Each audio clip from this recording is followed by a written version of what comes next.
Hello, hello, hello, hello, hello, hello, hello, hello, and welcome to this Council of Tamrinor live stream. My name is John, and I am joined by my fellow council members, Geoff. Hello.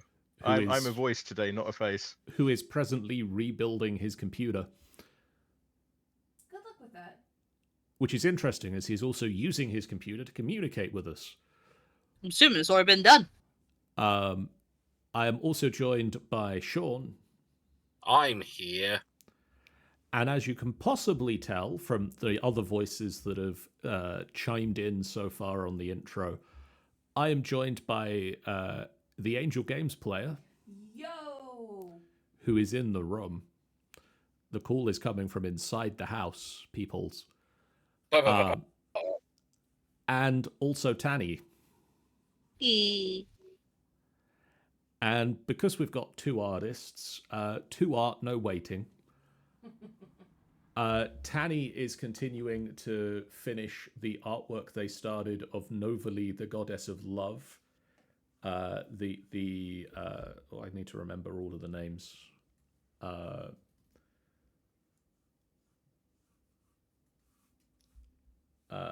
Novalie, the undying devotion, the heart's blush, the cherished one.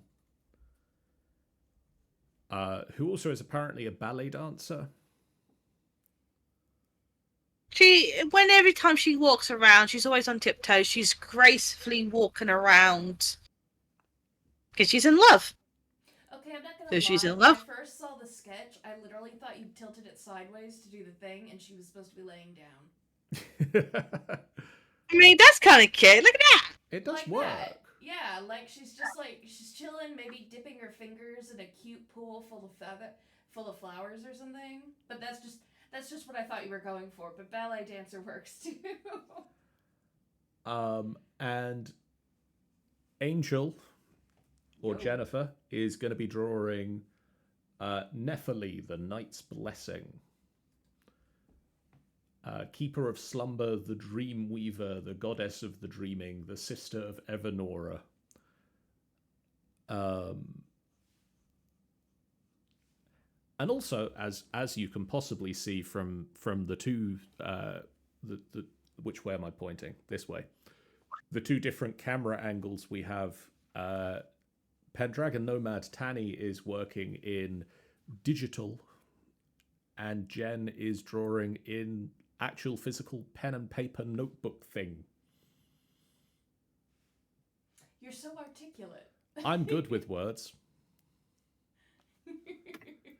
The layout of the layout of the stream is questionable. We don't. He tried his best, guys. He tried his best. What? I got to fit all the things in. You probably put the chat on the bottom. I mean, I can't move the chat, but I can move your artwork down. Oh, no, I can move the whole screen down. Oh, God. No.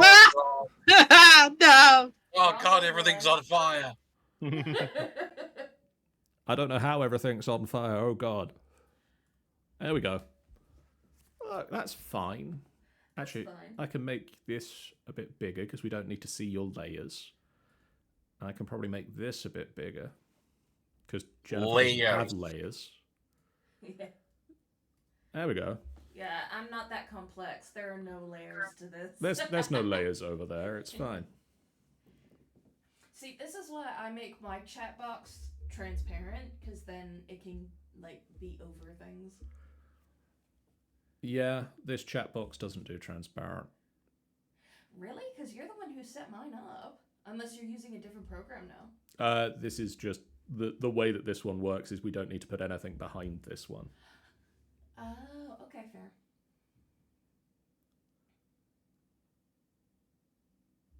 fair. So, councillors, mostly Sean at the moment because Geoff appears to have disappeared to fix computing things.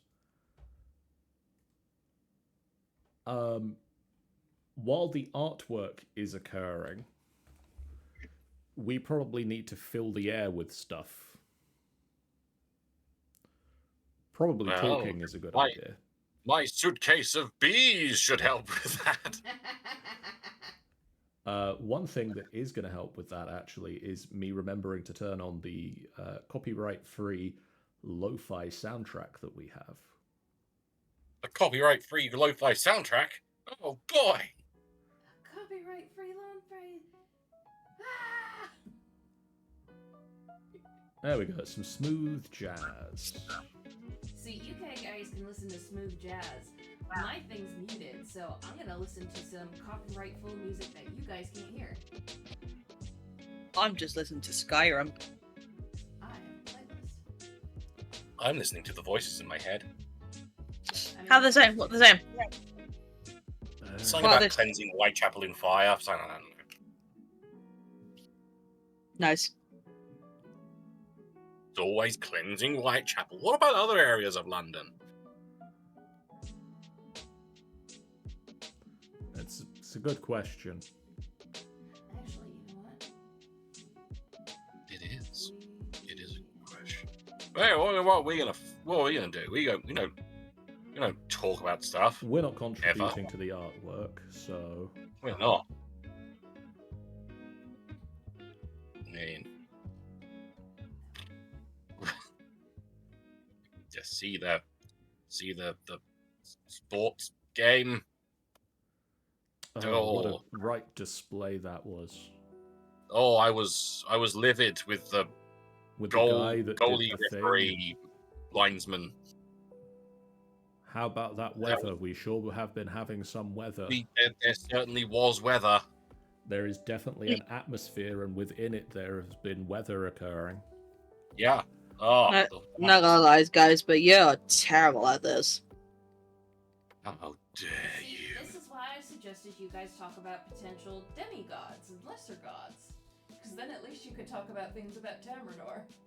Debate things. Oh. No, we could do that. Or we could keep this conversation going. I'm enjoying this It conversation. is just such a riveting conversation. It is the riveting conversation. How That's dare not a you riveting imply- conversation. A riveting conversation would be like, Sean, put some rivets over there. Okay. Rivet inserting noises. Surely that's like a... But like I don't lots know. louder than that. Oh, it's like, that's nice. They do it like kind of like jackhammery kind of things. It's like, Yeah. This is a riveting conversation now. We've fulfilled the task. Yeah. Yeah. What task should we accomplish next? The world is our oyster. I mean, it is. That's the whole point of this. Is we are making a world, We are making a world, a whole new world. shining, shimmering, and indeed splendid. That's probably about as much as we can get away without being sued into the Stone Age. I did know someone. I know of someone who is a content creator online who did get sued by Toys R Us. Oh,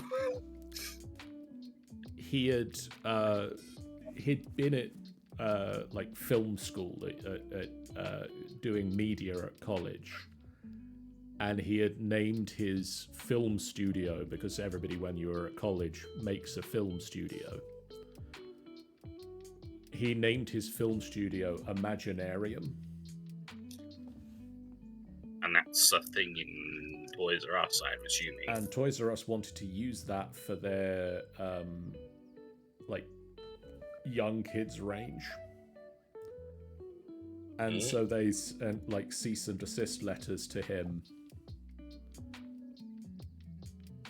and in the end they dropped it, and like he stopped using that name and went with the name that he has now, which is Bionic Trousers Media. That's better anyway. And Toys R Us went on to, Try and take that one too, because it's amazing. But apparently, I think possibly related to that, possibly completely unrelated to that, his mother got into domain name registering as like a sideline thing to make a bit of extra money. Which is how he got the name Bionic Trousers Media, was because his mum had got that domain name as an option and was like, well, you need a name for people to send the money to you when you've done the film project. Do you guys want this name? And they were like, yes, of course we want the name Bionic Trousers Media. It's amazing and weird and perfect for this. It did apparently cause them some problems when they moved into a building with another company that made aids for disability people, and they thought there was like Bionic Trousers, like there might have been some crossover, and they're like, no, we make fart jokes online.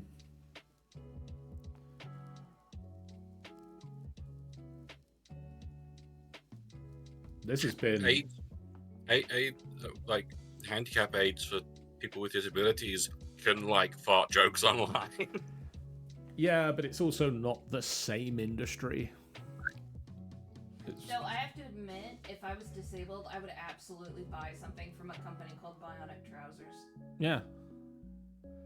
Yeah, I mean, anything. They have also raised a lot of money for Child's Play charity. So that's fun. It's always fun. That's always good. And it was good. It was good. And it is good. It continues to be good. It is. So I'm gonna throw some arting questions out there at the two people. Okay. So Jen, can you just explain to us what you're doing at the moment? What's in your head and what are you getting out onto the paper right now? Okay, so the way I draw is I generally have a full image of what I want, and I try to get it on the paper, so I don't tend to do a lot of skeleton sketching like some people. I tend to sort of sketch the whole thing and then fill in blanks. I try to do a little bit of a mind figure to get an idea of how the proportions are going to look, but usually the figure is so completely different from what I end up with that it's kind of a moot point, but it helps me with the starting point. So right now what I'm doing is planning out where things are going to go, because we're going to have, obviously we have the figure of our goddess here, because she's a goddess of the dreaming. We're going to have the hair sweep up here.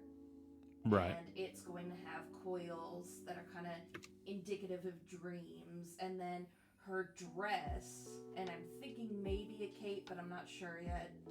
We'll see how that goes. Yeah, is going to sweep down like this, and that's going to trail into more, dream-like scenes, but also curling around is going to be these sharp edges and thorns and nightmares, because dreams are more than just all the good things that you see, it's also the bad things that you see. And to incorporate the trauma that she's gone through, I really want to add those negative aspects of the dream world to her sketch, but that'll be more around the edges. Okay. Where it's not really encroaching on the center of what she is as a whole. Because generally when people think of dreams, they think of positive things. The nightmares just sort of edge that. And so, I want to reflect that the nightmares are there, and obviously the trauma, her own personal trauma, is there as well. But then I also want to keep the core concept of dreams and how wonderful they are as the main focus. Does that make any sense? Yeah. It's like, I know what I want in my head. Putting it into words, not so much. Well, if you continue getting it down onto that paper, I'm going to turn to Tannie and say, Tannie, same question? Excellent. Indeed. What are we drawing at the moment, Tannie? This is Novalie, the goddess of love. We're getting more of a full body than we had last time.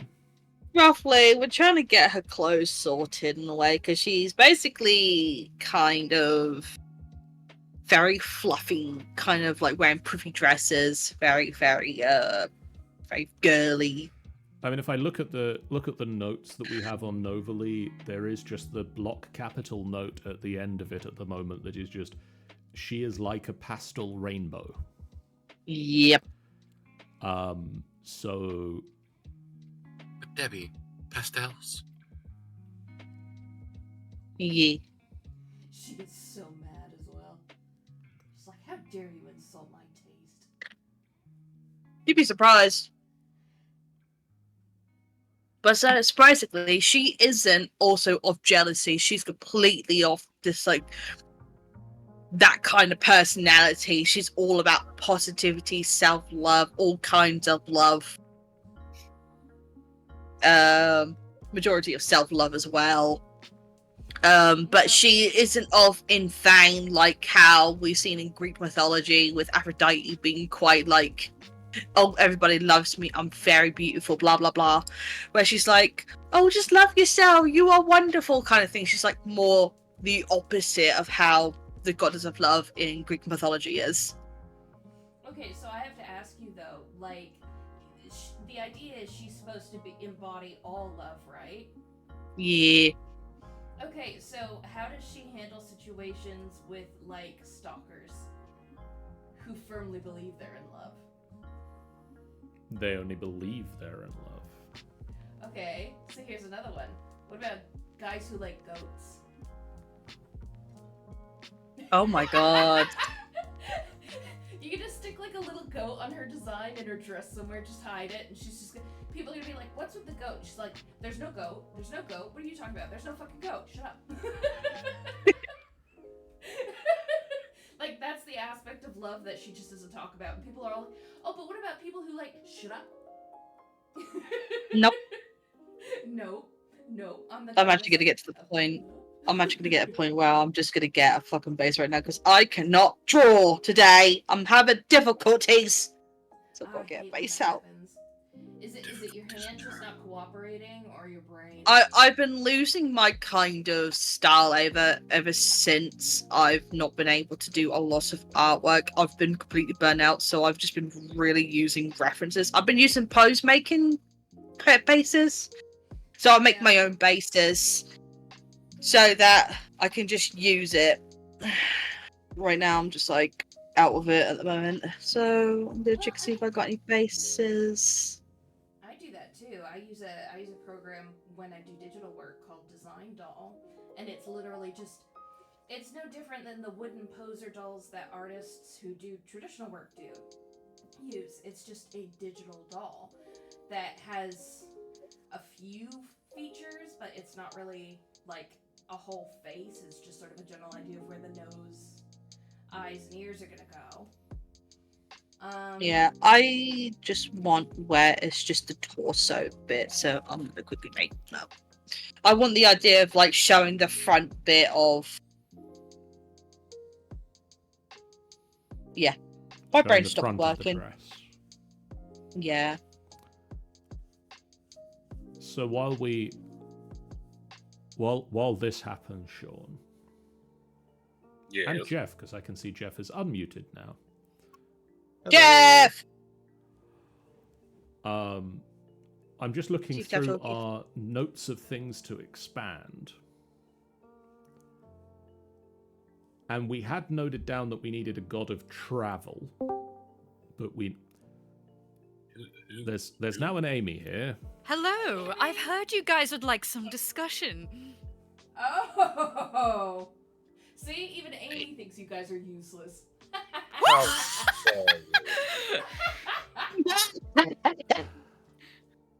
What is happening? I'm aware you're streaming. We are streaming.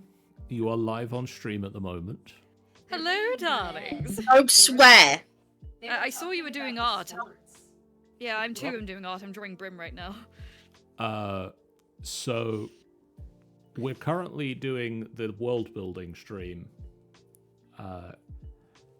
Amy's imaginative and can help with that, sure. Amy doesn't do world building. Don't be silly, Sean. Amy's a girl. Boy, I am sitting right here and I have a sharp implement in my hand. Yeah. Boy, if you don't get...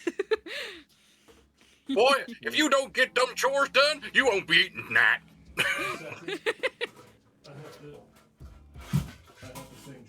Sorry. Please hold while Johnny's being murdered. I just need Oh, this no. shield.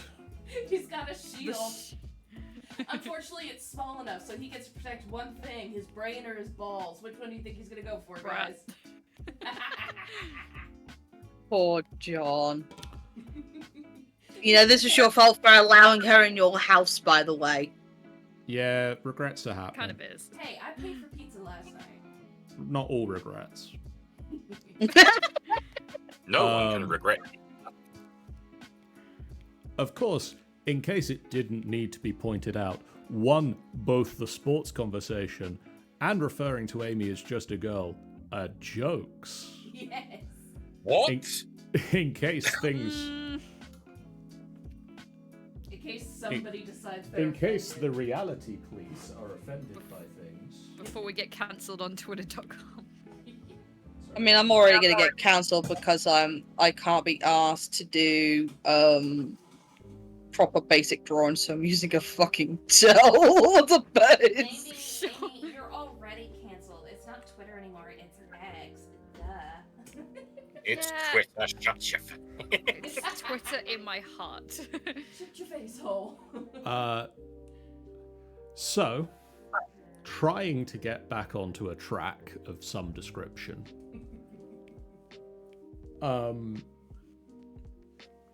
I've got noted down in our list of notes of things to expand. We don't have a deity of trade and commerce at the moment. That would be the god of trade and commerce would be Scrooge McDuke. I swear to God, if you do not do this, I will be livid.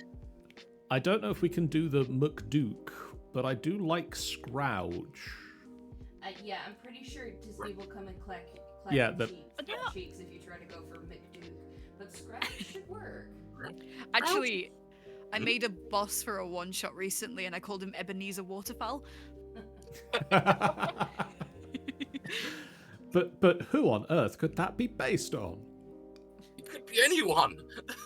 Clearly, Howard the Duck, duh. Yeah. Yeah. You know, the best Marvel character ever, and they should totally make another movie about it. Please, Marvel, I'm begging you. Without the duck tits. Without the duck tip. I mean, surely, did Ebenezer Waterfowl have his, like, nephews along for the ride? Hubert, Dubert, and... Turbo? Yeah. Lubert? I wasn't planning it, but now you've said it, I'm tempted. To be fair, actually, I think Huey and Dewey and Louie are all actually just called that in... You might need to come up with a different disguised name for them. Although one of them should be Turbo. Yeah, it's Turbo Jeff. I could have been Turbo! Turbo Jeff and Stan. Yeah. Stan. I am Stan. I'm a duck. No. It's like Turbo, Rebel, and Stan. And Clive. Why I'm Stan. Why Stan? Our parents Oh. ran out of cool names. Just look at him. He's a Stan. Did any of you ever watch Hoodwinked? Yes. No. Oh. There's one of my favorite jokes in it is that like the evil society has captured Little Red Riding Hood, and it's like Don, tie up the brat. Lisa, hold the book. Vincent, get the truck. And Keith, darn it, change your name. It's not scary.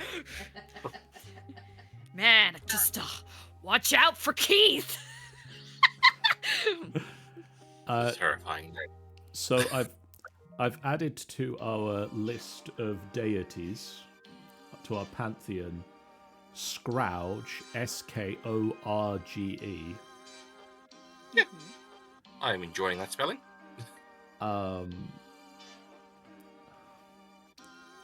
We need his other epitaphs. Yeah. How did you spell that again? Skorge. There should be a U in there. Oh, there should be a U in there. There should be, yeah. After the U. After the O. Yeah. After the U. After the U, there'll be a U. Just slowly extending the name. Scrooge. And we're not bloody Americans, so we're gonna use our messes. Says the person who's Says literally you. has an American accent right now. We don't talk about that. Never. I'm just flashing back to the comic that the comedian who did the intro at the Critical Role live show, where he discussed the fact that the English language is much better at swearing than the Americans are because they elongate the vowels in all the swear words. Pretty much. So with English and Scottish, because he was Scottish, and loath to say that the English were good at swearing, he did say that with our accents, the swear words are like a drum beat to pepper into your into your phrases, into your sentences, whereas the Americans elongate the word and it just doesn't work right for them. True. We are good at swearing. We are good at swearing. So, Amy, Yes. so that I can bring you up to speed and also recap this a little bit for Sean and Geoff. The gods of Tamrinor presently have their name and a set of epitaphs by which they are known. Yeah. They've sort of got a primary epitaph that is used after their name in most cases, and most of them have one or two other sort of sobriquets, epitaphs that are used in commonly used for that god, maybe in different cultures or in different areas around the continent. Yeah. So some examples of that, we have Asin the Spark, who is a trickster god of creativity. Good. Asin the Spark, otherwise known as the Gentle Nudge, the Untethered Thought, and the Intrusive One. He's just here to have a good time. He's here to have a good time, not a long time. Oh, Jesus. Beffin, the Folio of Eras, the Never-Ending, the Lawkeeper, the Everthought, and the Compendium of All is the god of knowledge, and he is literally just a giant book. That's brilliant. Droth, the Last Breath, is the god of death. Droth is also called the Eternal End, the Inevitable Respite, the Lord of Passing, the Keeper of Falling Sand, and the Furious Demise. The buyer of many mints. He is the god of death and also the god of time. The collector of Werthers. Yeah, alright. And actually, I'm just going to skip down now through the list a little bit to Uana, the Verdant Queen, who is the god of life, who is also known as the Soulbinder, the Breath Giver, and the Keeper of the Circle, and also lover of Droth, because life and death love each other. Yeah. If you insist. They do. And Sean, I'm just going to let you explain Boris the Squirrel. Boris the Squirrel is a fucking chunk. He is a giant squirrel who is kind of like the helper of Oh. and I love that. he is a hench squirrel. He is... So, to go from the notes that I have, Boris the Squirrel is an unassuming 6'4" squirrel who is a messenger of Uana. Boris is swole, an absolute unit, and doesn't think he looks different to a normal squirrel. He also has a strong Russian accent for reasons. For reasons. Because of Squeak, course. squeak. I am Boris the Squirrel. For See, instance. Now I'm just hearing Patrick Warburton speaking with a Russian accent. Yes. You have picked up on what we're throwing down. So, throwing it out there, what are some ideas for Scrouge's epitaphs? I feel Keeper and Coin need to fit in there, not necessarily in the same... What if it was the keeper of the coin?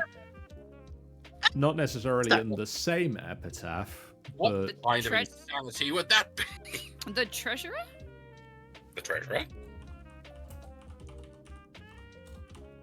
The minder of coins?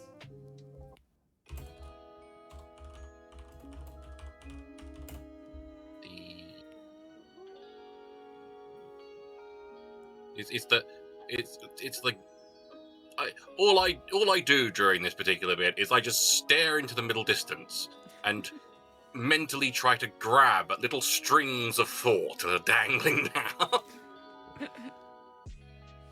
Purveyor of deals. ooh.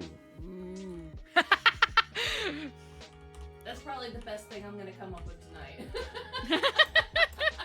And now her brain stopped working. And now Jen is going to be quiet and draw. That is all.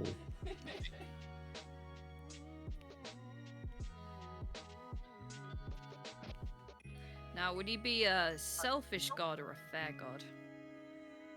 I feel fair because he's. Yeah. It's all about. It's all about. I feel he would be all about getting something of equal value in return for a deal. Yeah. Yeah. So everything will be exactly equal.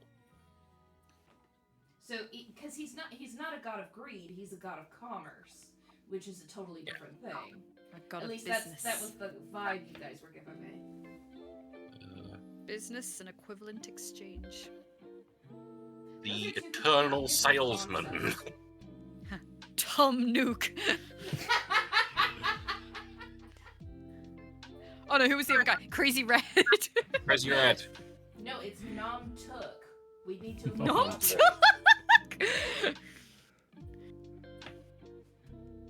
Toonk.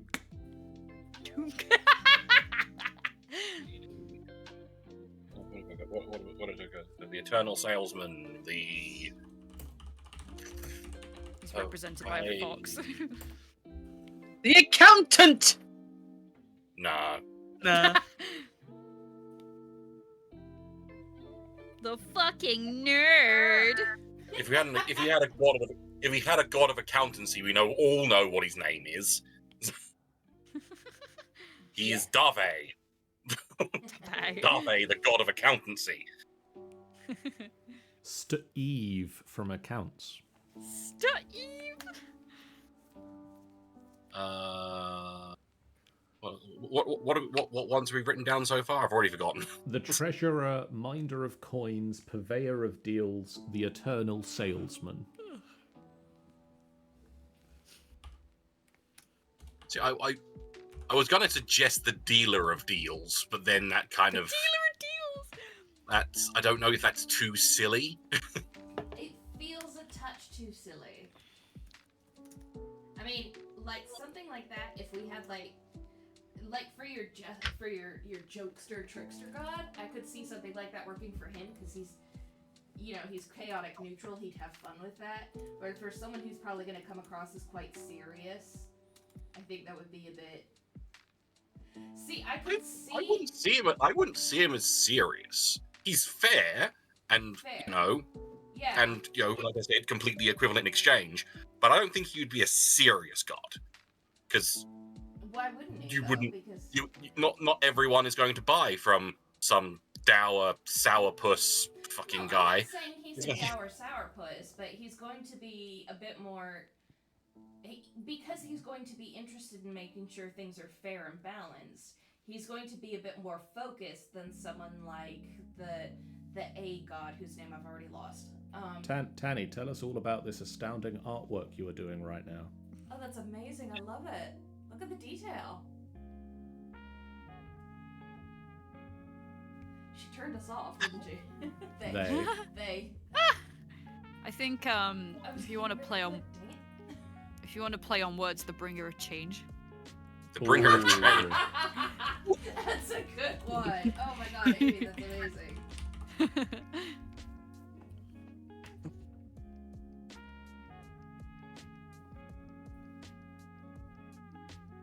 Actually, I think that just works for the... That's just going in as the main epitaph. Scrouge, bringer of change. Oh my gosh, that's perfect. Wherever he is, there is the unmistakable clanking of change in his pocket. Do you have a god of entertainment at all? We don't yet. Because I can imagine Scrouge coming in, just flicking a coin, saying, "Penny for the song, governor." So Scrouge, bringer of change, is the god of trade and commerce,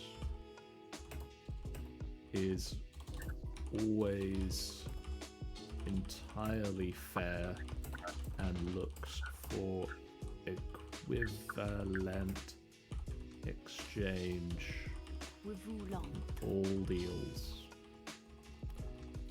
I'm kind of picturing I don't know what the fantasy equivalent of it is, but you know in Monkey Island there's the second-hand boat salesman who has the plaid jacket that stays still despite the background movement. Yes. That they have kept going despite it now being much harder than infinitely harder to accomplish that infinitely effect. harder in 3D than it was in 2D, and it was only done in 2D because it made it easier.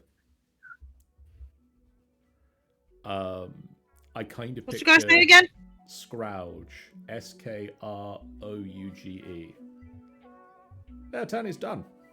Oh, amazing! I What love a it. cat! I gave him don't know. sunglasses. I'm not seeing an 80s style mobile phone that looks like a brick. Yes. Actually, you know what? That's what's having in them the be like a suitcase. I feel like having them be a tabaxi kind of works. I remember, oh god, this was a campaign I did years ago. It was Kiri's campaign, actually. One of the characters was a tabaxi charlatan who would just sell fake potions all the time. Well, I mean, come on. Khajiit have wares if you have coin. Yeah. There it we is. go. He's got the 80s mobile. There we are. Don't forget the cord that connects it to his suitcase where the actual phone is. The phone and battery. Done. Perfect. Brilliant. Hello. Amazing. hello. Fantastic. Speed art. And that is how you do character design. I want to keep this little Halo kind of thing for most of the gods, so... Sure. Yeah, I like- I figured we were doing some kind of Halo, so I've actually incorporated one into this design as well. I like the idea that Scrouge's halo isn't like a halo, it's just a coin behind his head. Yes. Yeah. It's kind of a shape of a coin, and there's like little spotlights of the cosmic kind of thing. Hang on, let me just there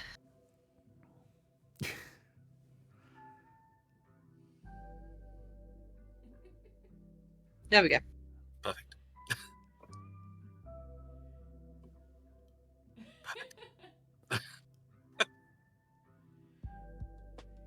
This is what happens when I procrastinate.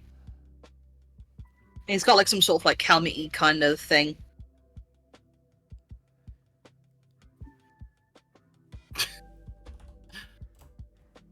Yes, that's. Anyway. And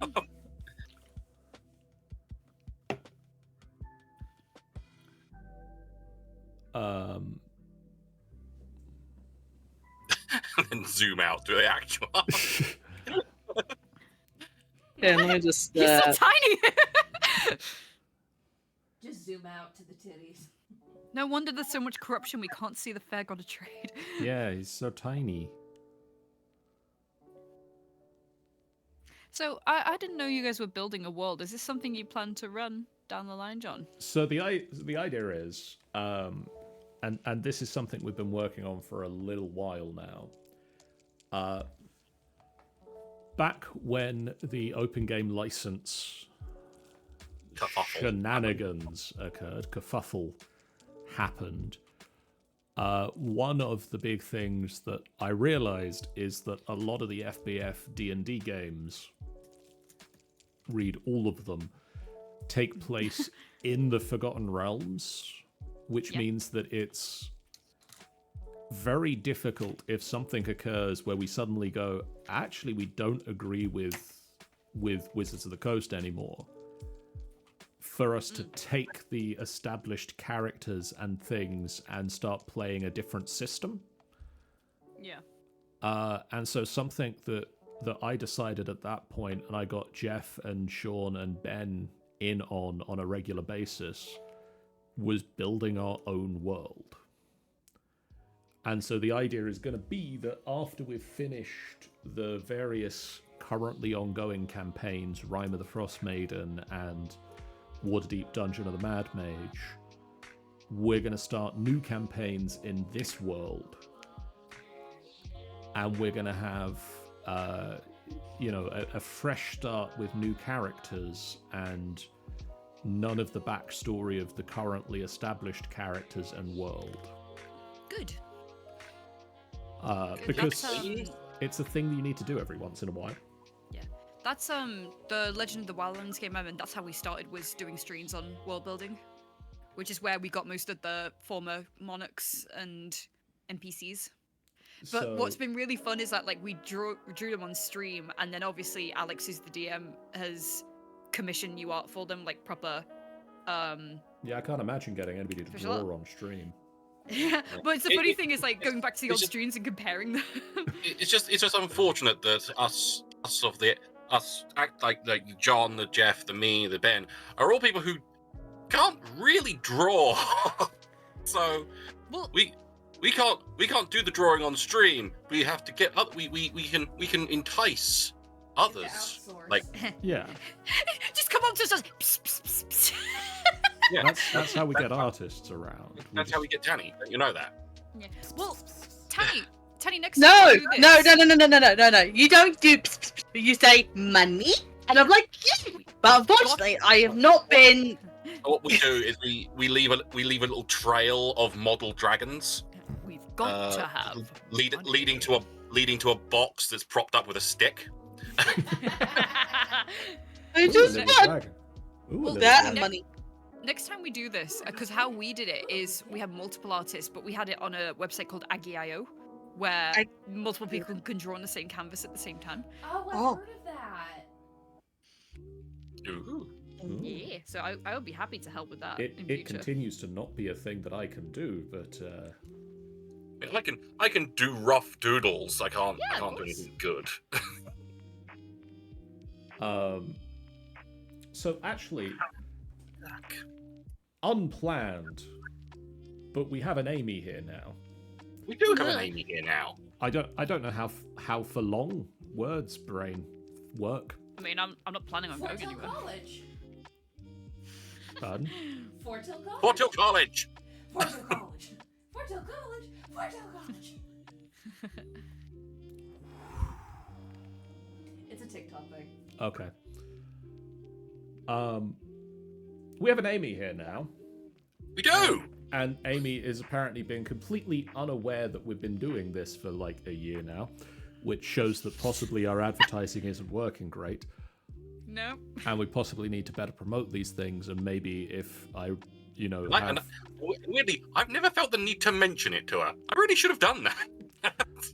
I feel that at some points we've even mentioned bringing Amy into this because they do the artwork and the brain things and the creativity. Amy does have good brain.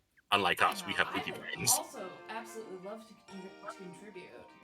But obviously, this is your guys' project, and so if you wanted, if you would be okay with me helping. Well, the main idea of doing it with the four main people that do it, the Geoff, myself, Sean, and Ben, is that's a manageable group of people to be able to have a conversation with, and also a large enough group that we don't get steamrolled by any one of us sort of taking over the entire thing.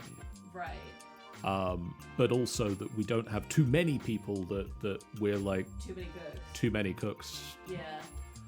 Many cooks. Too many cooks. Sorry. And sort of one of the key ideas with it was to bring in other people that have skill sets that we don't have. so that we would have episodes of it, of this stream, where we have people doing the drawing stuff, or people doing the building design and the commerce and trade stuff that we've discussed in previous things. And also, like, one of the ones I want to bring Sean back in on again in the future, and I've spoken to Sean about this, is I want to have Sean design logos for the key factions. Mm-hmm. Because I think Sean is good at that skill set. Nice.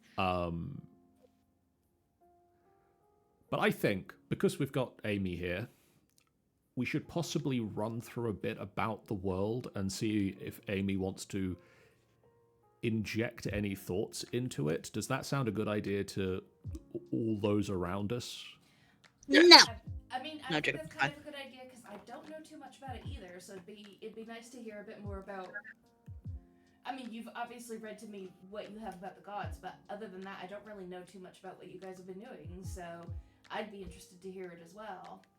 Okay. If you got, Well, I mean, the story so far. So somebody play the tingly piano thing. Tingle, tingle, tingle. Some people know the piano and some others don't, apparently. So where do I start? Do I just start at the top of my obsidian document and work my way down? It all began 50 years ago. I mean, at one point, you might well just say that. It all began 1,000 years ago. Uh-huh. so slightly more than 50. Slightly more than 50. It's like the big 50. It's 1,000. It's like 50, but multiply. Whoa. So basically, we are building the continent of Tamrinor.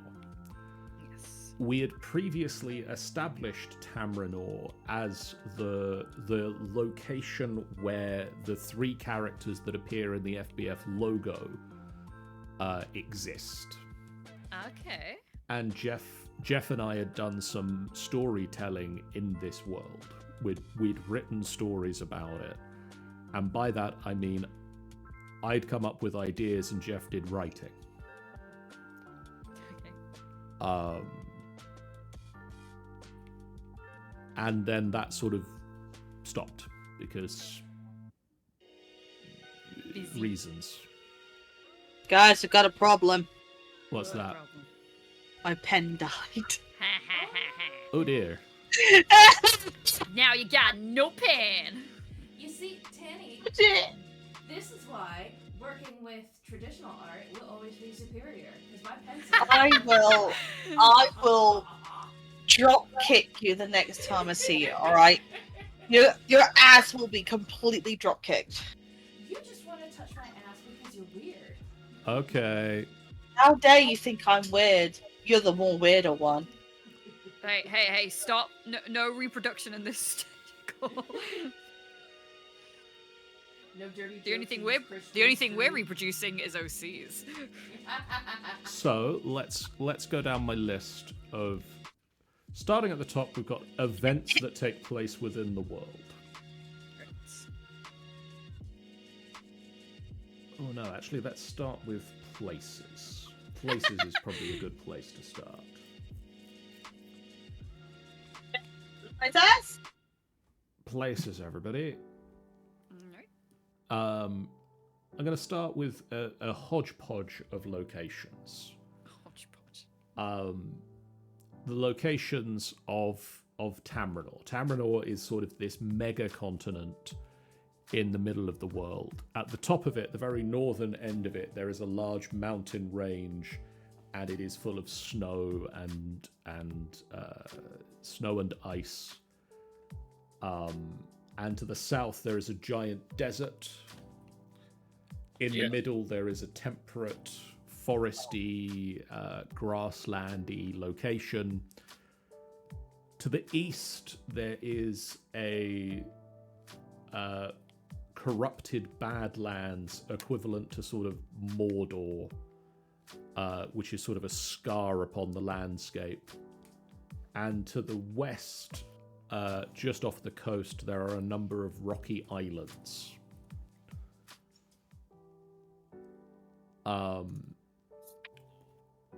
The central location in the land is Lawfell,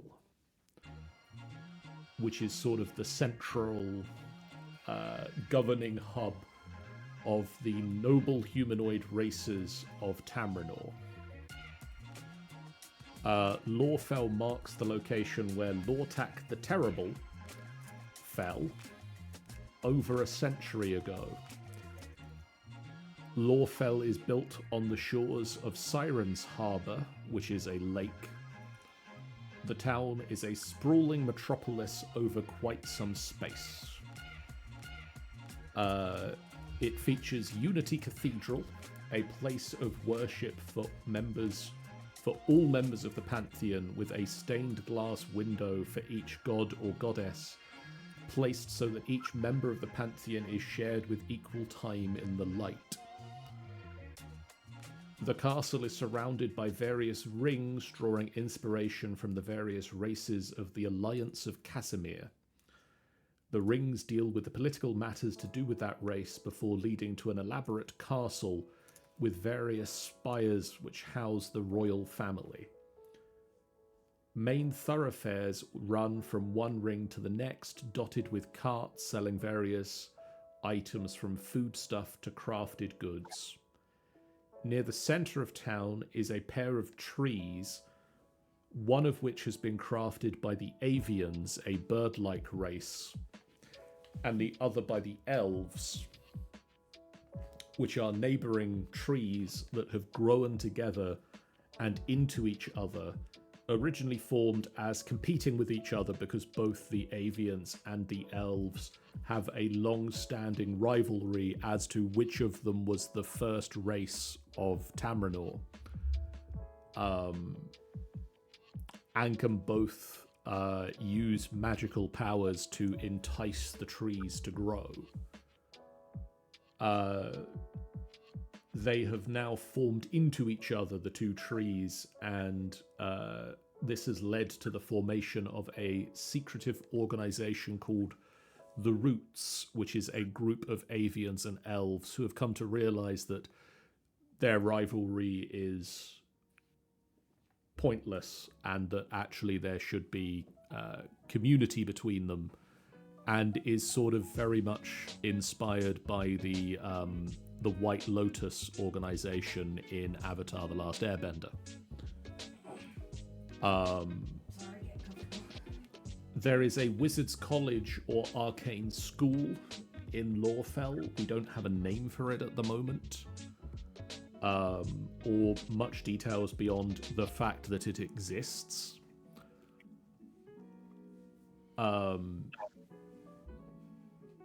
We also have a what has been titled a Grand Adaptive Arena, known as Ironwing's Resolve, which can reform its playing field based on a display being put on, from battles of the bards to races that constantly shift the environment of the racers to gladiator battles. There is a sprawling farmland surrounding the town which feeds it.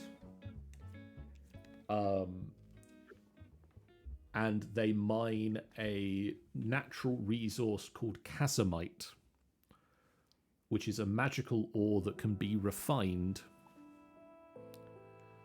but naturally is able to replace the magical requirements of spells of any form of caster.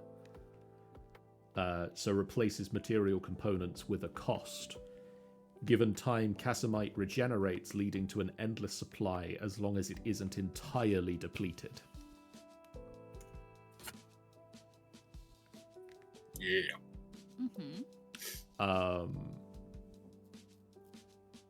Spreading out from there, I guess the next logical place to talk to you about is Vectis Haven. That's all Vectis Haven and you're like. I don't know why you think that.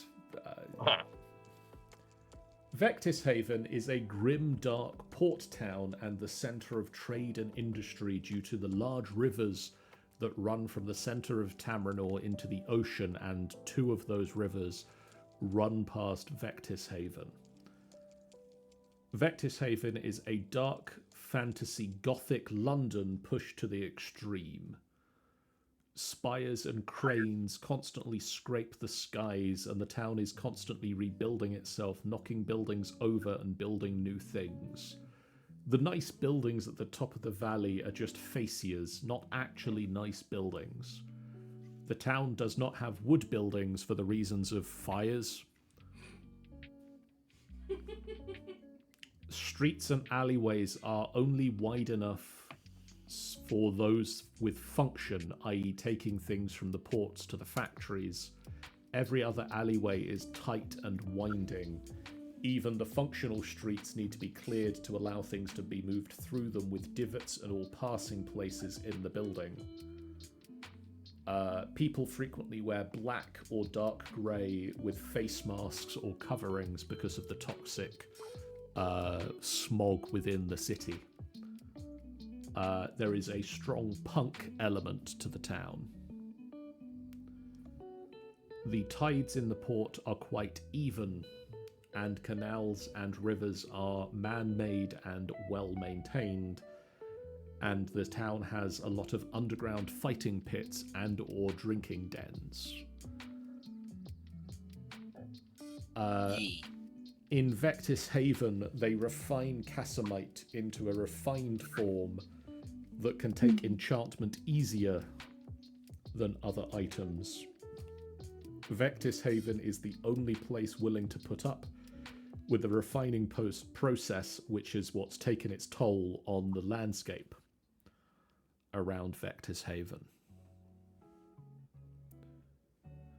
So Vectis Haven is a grim and dismal location. Yeah. I'm not convinced. It sounds like a good vacation spot. I mean, you're hell welcome yeah. to try. Let's go. Doop-a-doop-a-doo. Don't tell him about that. Torgalard is a giant forest within the space between Vectis Haven and Lawfell. The elves live there. You don't notice them until you get close enough, and then you notice the slit windows in the trees or the vines growing into walkways between the trees. Nothing is carved out, it's grown and shaped either over time or via druidic magic. If you are a friend to Torgalard or enter the surrounding forest with good intentions, you find yourself able to travel through it with ease. If you attempt to harm the forest or the wildlife there, you suddenly find the forest fighting back against you. Oh, I love that. Outsiders don't understand that Torgalard merely refers to the single central tree, the oldest and largest tree in the forest. And the forest itself has no name. So those living in the forest wouldn't refer to the location as Torgalard. Everybody outside it does. Yeah.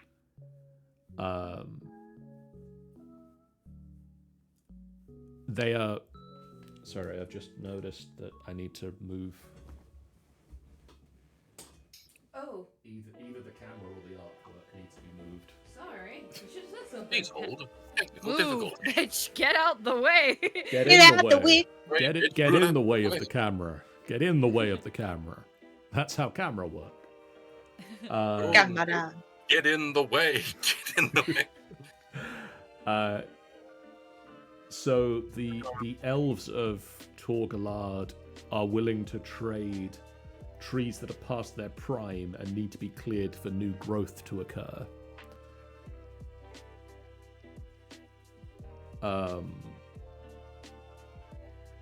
Where else do we want to go next? My favourite place, Staros. Okay. Staros is a town built from the old pirate boats, lashed together and pulled up onto the cliffs at the west of Tamrinor. Here there is heavy gambling, dice, cards, or anything that anyone can bet on. There are also sea shanty sing-offs and rigging races between the various boats. Nice. Staros is the home of the black market that allows you to gain access to items with very few questions. What are you buying all that cocaine for? Very few questions. It's an awful lot of cocaine. In the mountains of the north of the continent, there are the two races that sort of live, one in the mountains, one on top of the mountains. In Sunspire are the avians, the bird-like race, that are basically Aarakocra.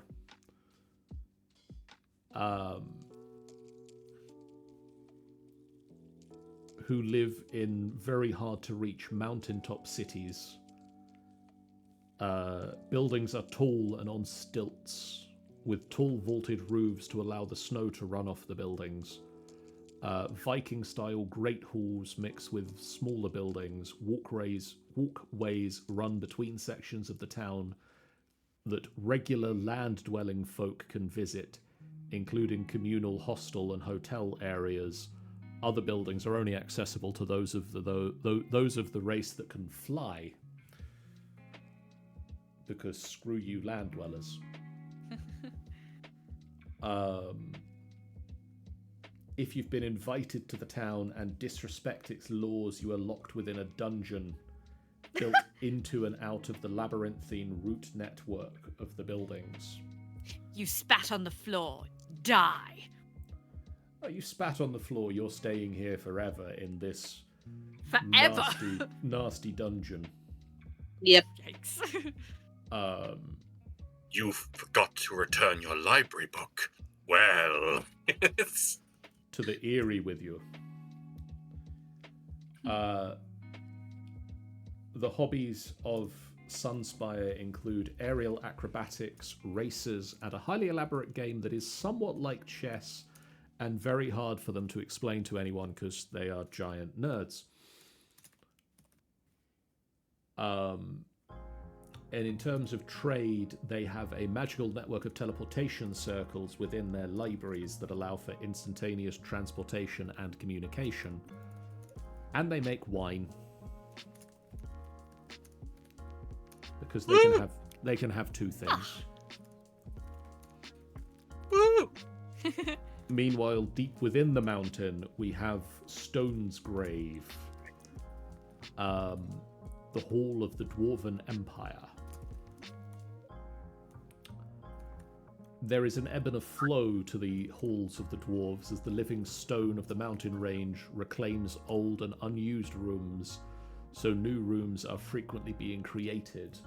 Areas are filled with long, thin tunnels just wide enough for the dwarves to fit through that lead to areas of interest. The dwarves are primarily crafters and creators, fashioning things from the living rock or potentially inert parts left behind around the living stones.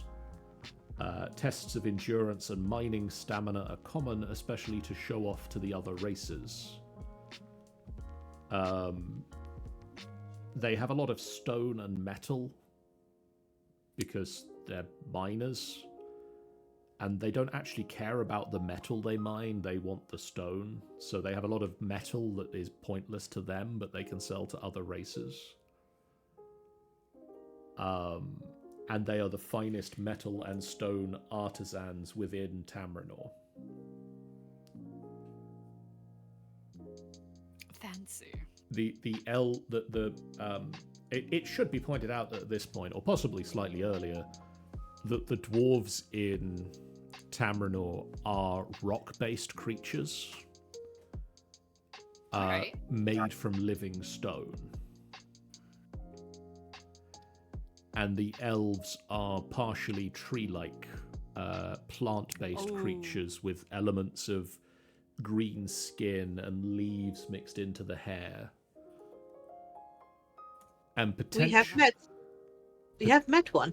Potentially, the elves have the ability to photosynthesize. That makes me think of Eurydice design in Hades, the game.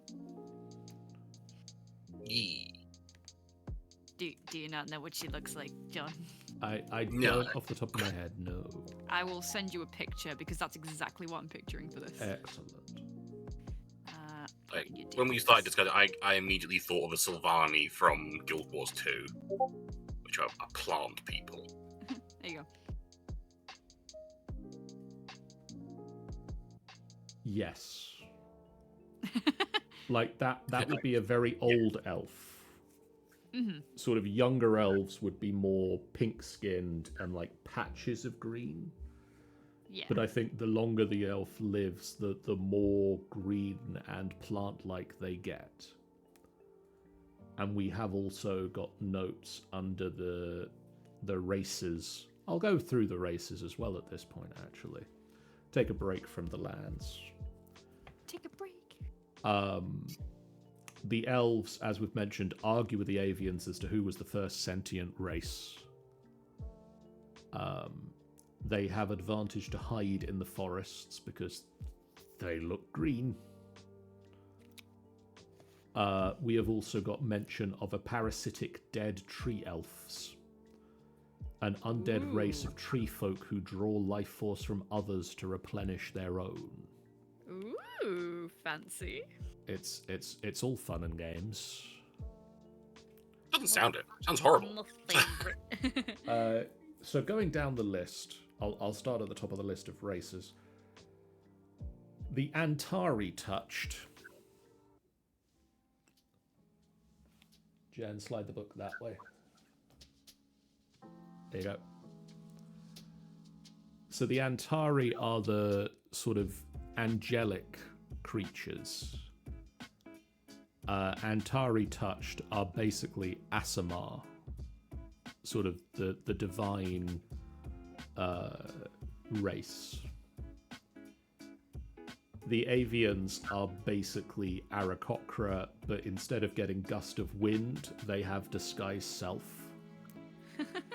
But when they cast it using their glamour trait, the spell lasts for 8 hours but requires concentration.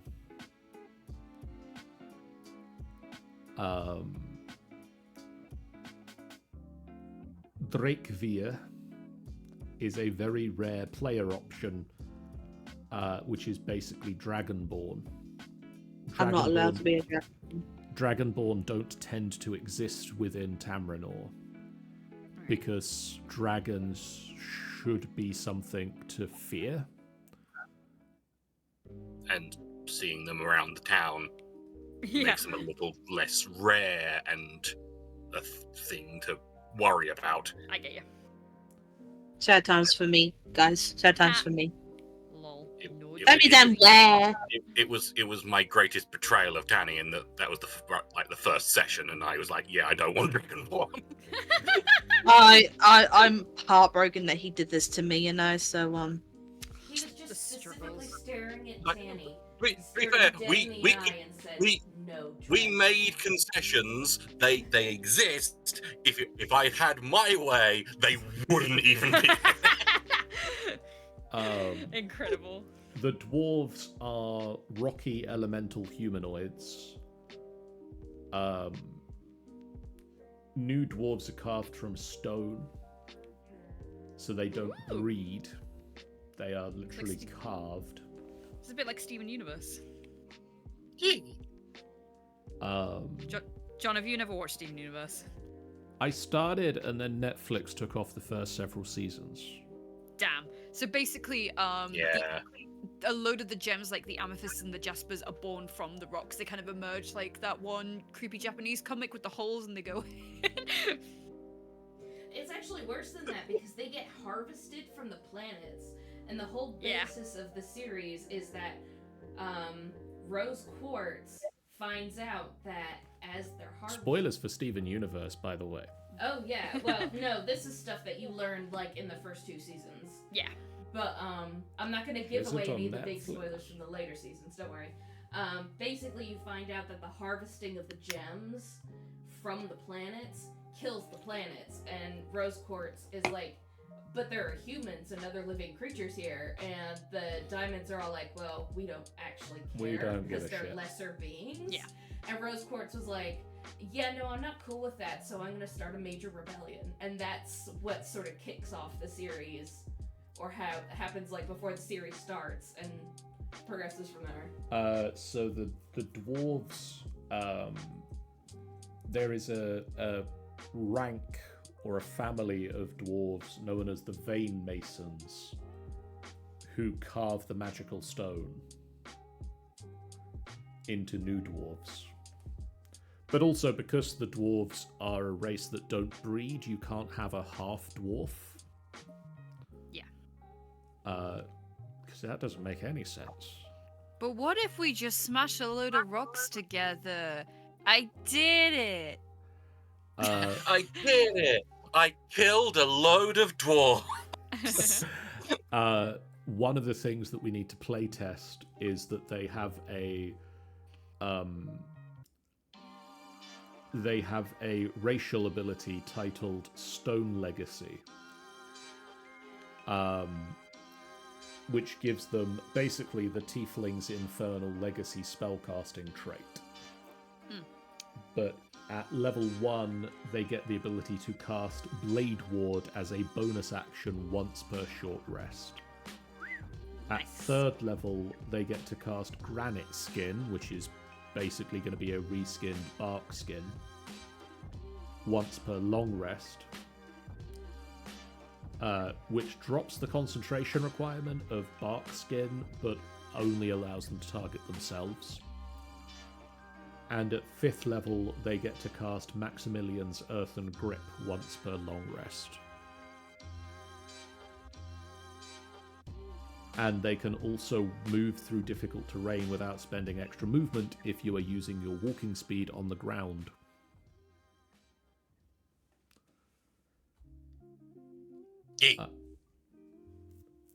Gnomes in Tamrinor are spawned from the natural environment.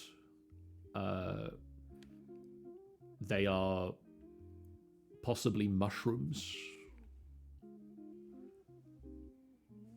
Gnomes are another race that don't breed, they just exist.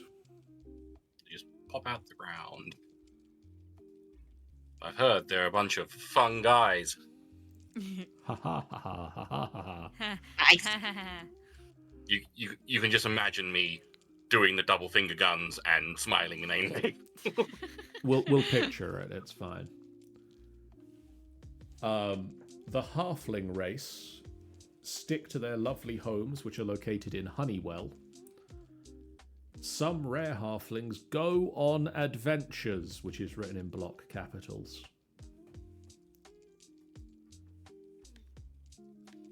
Humans. Highly unlikely. Very unorthodox behaviour. Humans, they get everywhere. Many of them are called Dave or Steve and are from accounting.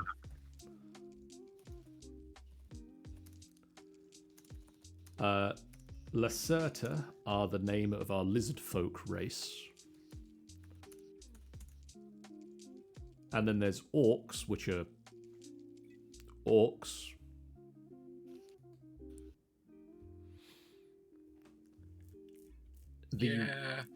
The raptors are an evil offshoot of the avian race. They lack the powers of flight, but they are also sort of based, like they have the appearance of vultures.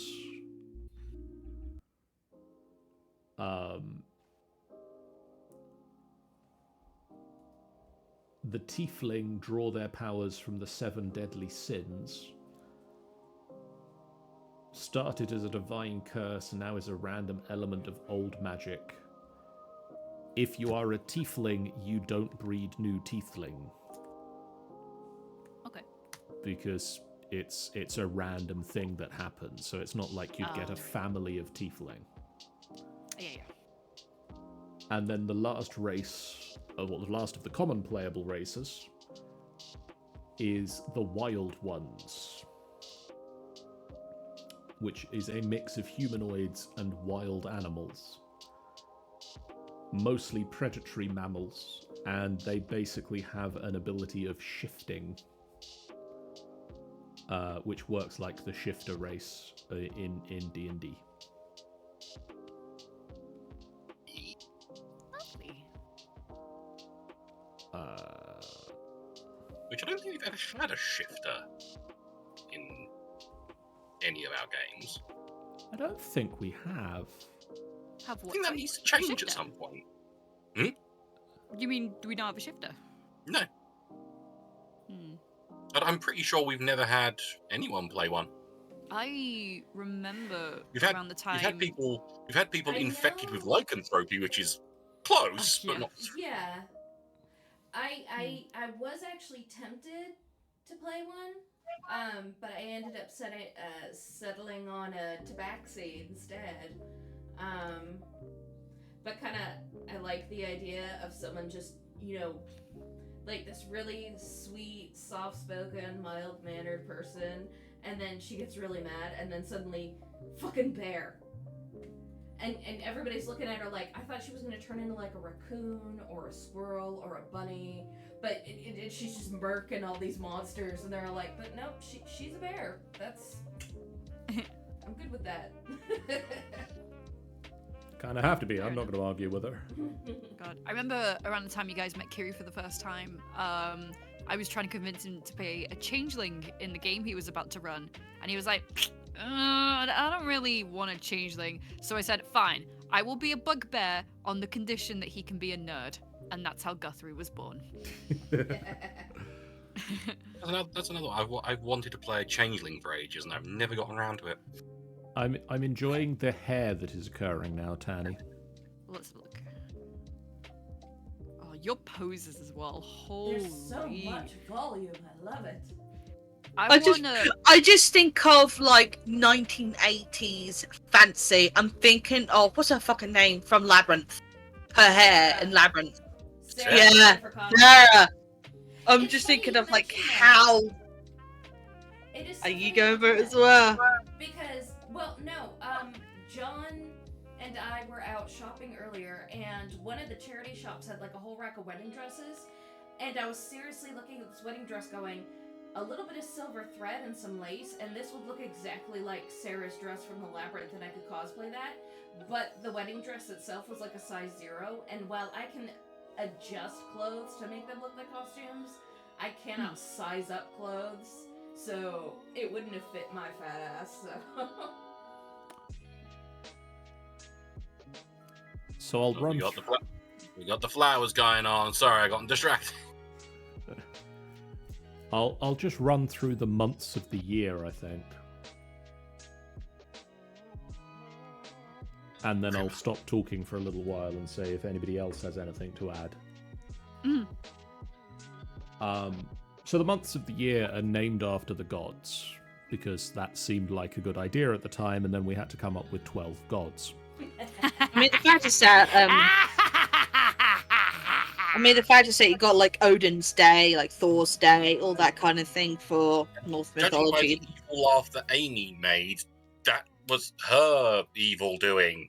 No, that's sympathy to your plight. That's why I've only got 4 gods in my world. Sympathetic evil laughing. Yeah, I had 4 gods in my world after I cut out all of the Norse gods that would have been about, 20? And they just would have never shown up.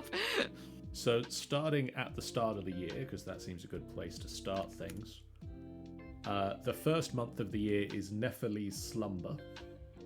So Jen is currently drawing Nefali. The first month of the year is as the natural world sleeps through the cold at the start of a new year, it is named for Nefali the Night's Blessing.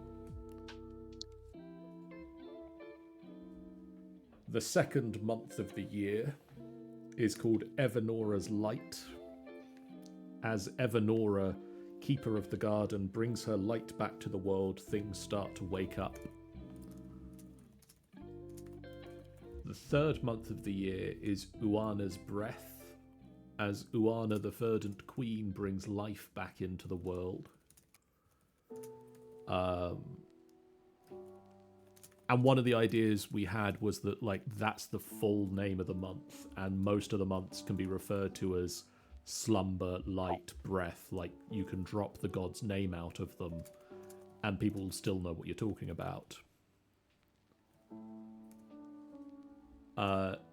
Novalie's bloom is the fourth month.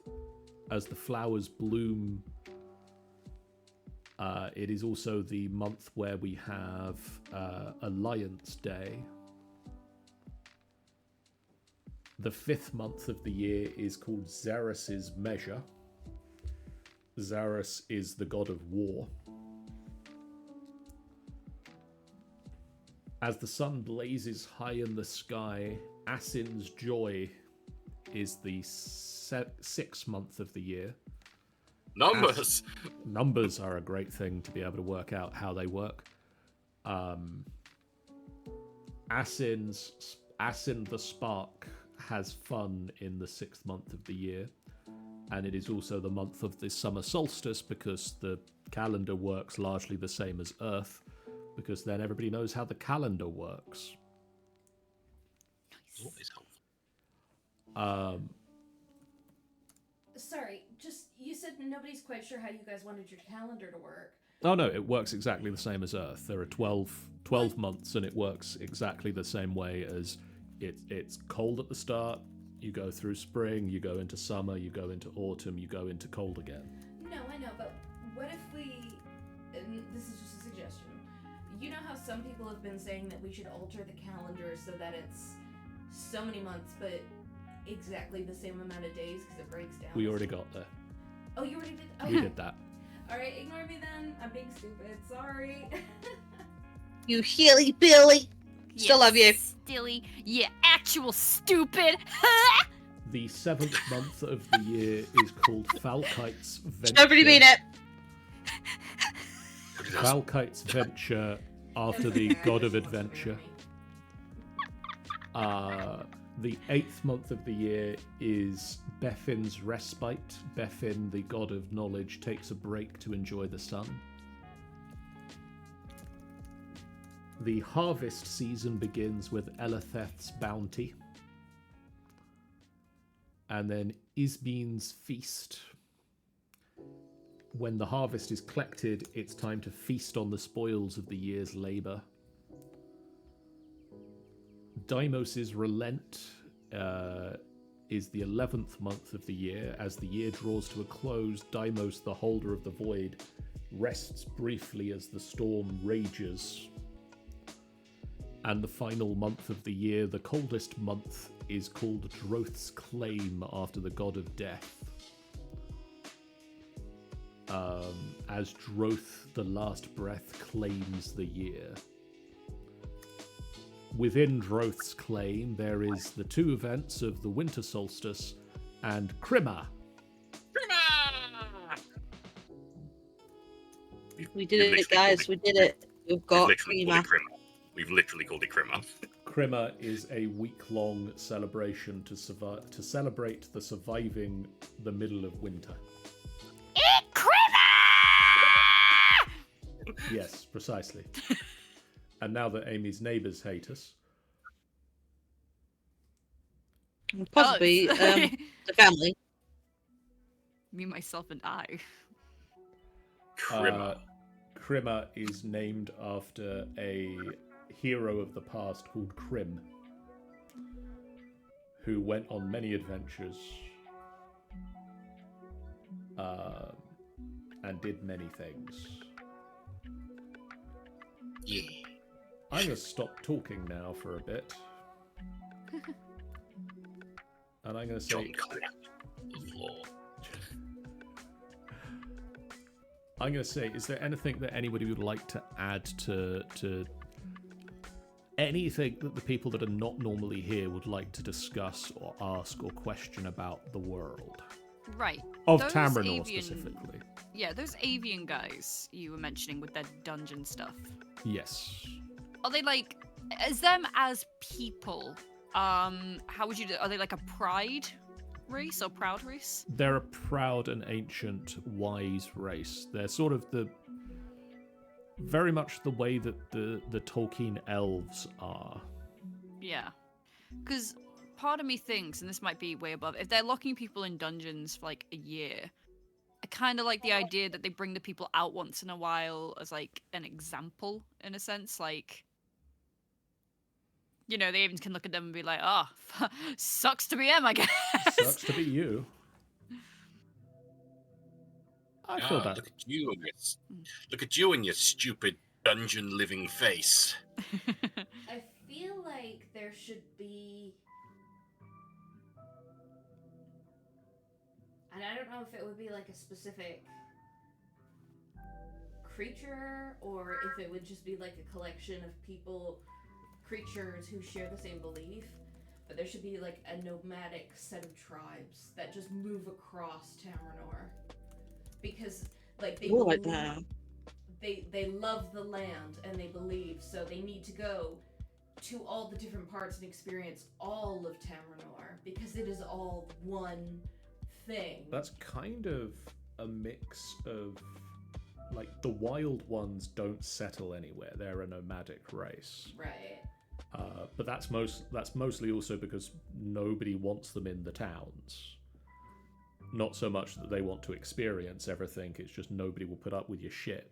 I think the Avians have a group of people that go out and try to experience as much as possible. I can't remember what it's called off the top of my head, but they do have a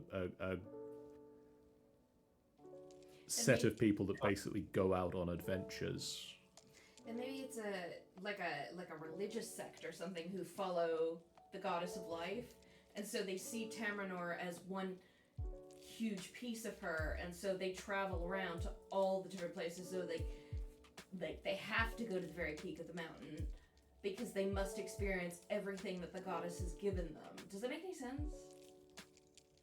So like they'll even go to the most dangerous places, like the blighted lands and everything, because even though they are for a living being dangerous, it is still something that they feel has been given to them by the gods, and they're like, we must still worship this portion, even if it's not good for us. You know, colds aren't good for us either, but the gods still gave it to us. Does that make... Yes. Take a breath. There's a thought in there. I mean, looking at it, Uana is the god of life, and so being a follower of Uana, that would fit with, like, we need to experience everything that life can offer us. But also there is Felkite the Wanderer, who is the god of travel and stories and adventure. And being a follower of him would be like, out we go. Yeah. So I feel that that's going to be one of those two. I feel the god of travel would make more sense. Possibly some combination of both. Or possibly, yeah. He's Possibly kind of a mixture. Oh wait, no, he's the other one's kid, isn't he? Never mind.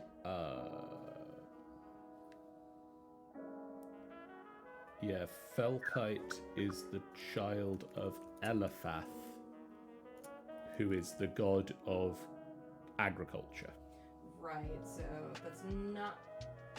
A very specific part of life, which obviously isn't very well suited to, I'm going to go out and wander and see everything of, I'm a farmer. Yeah. It could be that they're not they're a religious sect, but they're almost like an even more boring version of Train Spotters.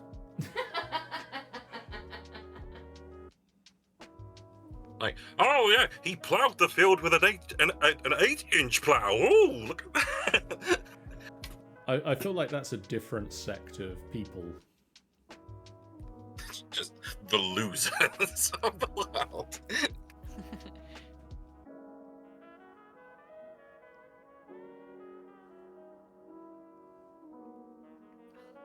Dress pretty. Dress You're pretty. Yeah, just shut the fuck up. That is a lie. No, it's not. You're pretty. You're pretty. You're pretty. You're pretty. You're pretty. You're Both, pretty. you're both fucking pretty. Shut the fuck up. Ladies, No. ladies, I'm pretty. No, shut up. Yeah. Yeah, you are. That's just the best way. Just to. I was like, I'm pretty. Actually, I do remember the very first time I met Tannie. I'd never seen a picture of you before. So when you opened the door, I was just like, oh. What? You sure about that? Oh. Yeah. It was internal. External, I was like, oh, hi, it's nice to meet you. Inside, I was like, ooh. Gay panic. I'm not that. Come on. You're the Lulu. Come on. So, Sorry, I feel like John is like trying to head a business meeting here. And we're all just Yeah, John, like, look, John, what? John's just doing his normal thing of trying to herd cats. It's fine.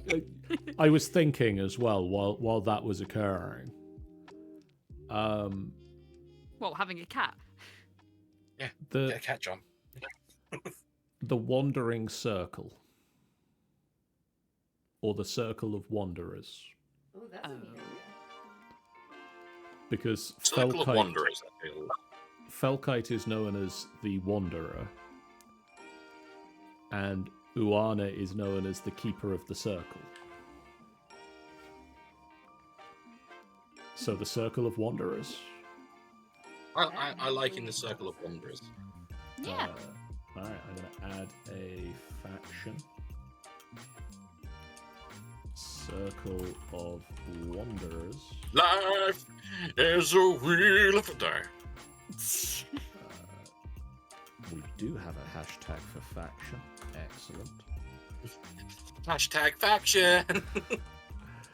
A religious group that worships both Uana. Oh, how do I do this? That's the one. Oana, the verdant Make queen, way, make way.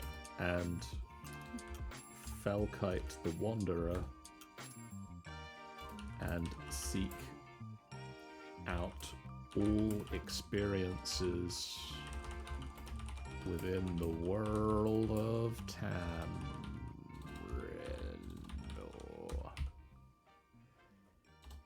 Even if they are normally too dangerous to experience, such as the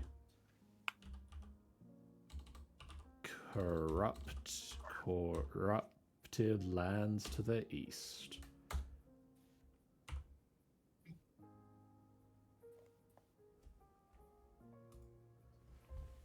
Too much flowers, I think, and too much different types of flowers. Never enough flowers. What are you talking about? I think the yellow flowers are good. The other flowers are possibly starting to throw things off a little. Yeah, if you're gonna go with that kind of a vibrant yellow, you need a stronger, more vibrant blue. Or a purple. That softer blue. I also feel if having, as much as like flowers are all about romance, and not all of them, but they tend to have the connotation of romance. Having too many of them pushes towards the Oana thing, I feel. Yeah, you're gonna end up in like... Well, she was in love with her, correct? It doesn't mean it doesn't mean she would cover herself in flowers for someone who she doesn't have anymore. There was some drama between that. It's listed on her thing. I love Uana the Verdant Queen. If I could, I would be with them, but Uana is with Droth. Which I do love that we did that random rolling for the gods' information about their relationships with different people. And Novalie randomly got 2 things about gods they love but can't be with. Novalie, the goddess of love, can't be in love herself. And she's just staring at the god in charge going, really? This is what you're gonna do to me? Fuck you, John. You get what you're given. It's you. She blames you. I don't exist. Amy, It just happens. Anything you would like to add or question or like us to expand upon?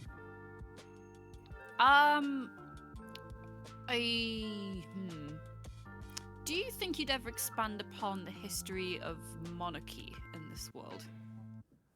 Or does it not have a monarchy? We have some history of monarchy. Mm-hmm. If I can find the history of monarchy. Yeah, because when with the whole plot thing with my Sideria game, is it leads more back rather than the gods, rather than the monarchs, because the idea is when you kill the reigning monarch and sit on the throne, you become the new monarch. So I just wonder what it was like for you guys, if it's like a family line or something like that. So there is a family line. I thought we had somewhere mentioned that the family line may have stopped being in charge on a regular basis, and that it sort of passed to a council. A council in Tamrinor? A council of Tamrinor. I know, it's crazy. What?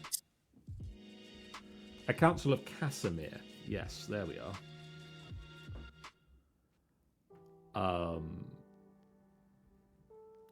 So at the moment, the history, going into the history of a glorious king, several hundred years ago, we had a charismatic king called King Casimir IV. He realized that it was more important to be a symbol for the alliance of Casimir, the alliance of all the people, than to be famous as an individual. He founded the Alliance of Casimir and brought together the noble races of Tamrinor, i.e. the playable races. His original race has been lost to the ages, and he is known only as a symbol, a masked knight-like figure. The 6th day of the week is called Casa Day in his honor. Nice. There are a couple of different rivals to Casimir. The Brambles is an organization that would be a thorn in his side. They are far too impulsive. Yeah, we went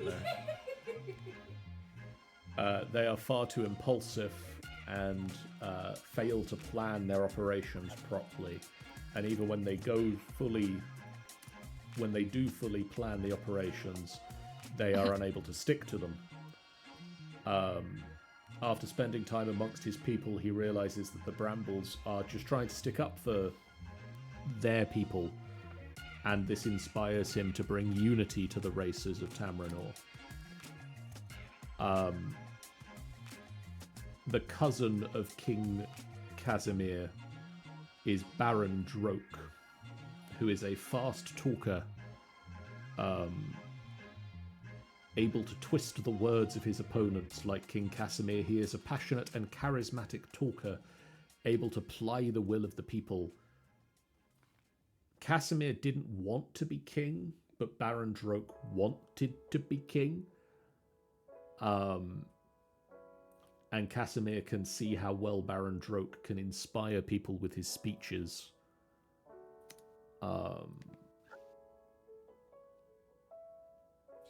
John, you've lost internet access. No, we haven't. Oh, It's still here. I just got a notification saying that it had no internet access. Stop gaslighting him. No, we still have stream. Oh, okay. Well, I Gas slicing. I thought I'd warn you just in case. Gaslight gatekeep girl boss. GGG. The Raptors of Craven Wing are a powerful nation that stands against the forming of the Alliance of Casimir. A great horde of raptors and their bloodthirsty ways added greatly to the threat of his people. King Casimir detests the thoughtless slaughter, the killing without cause. The work of the raptors is noticed in the lack of bodies, just blood-stained and empty burning villages.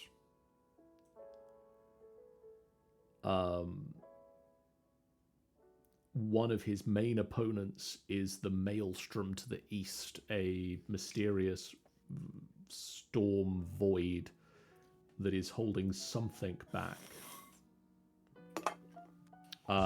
He constructed or oversaw the construction of 2 forts, one named after him and one named Fort Vigil. So Fort Casimir and Fort Vigil are 2 forts that stand to the east of the continent, in front of the corrupted area.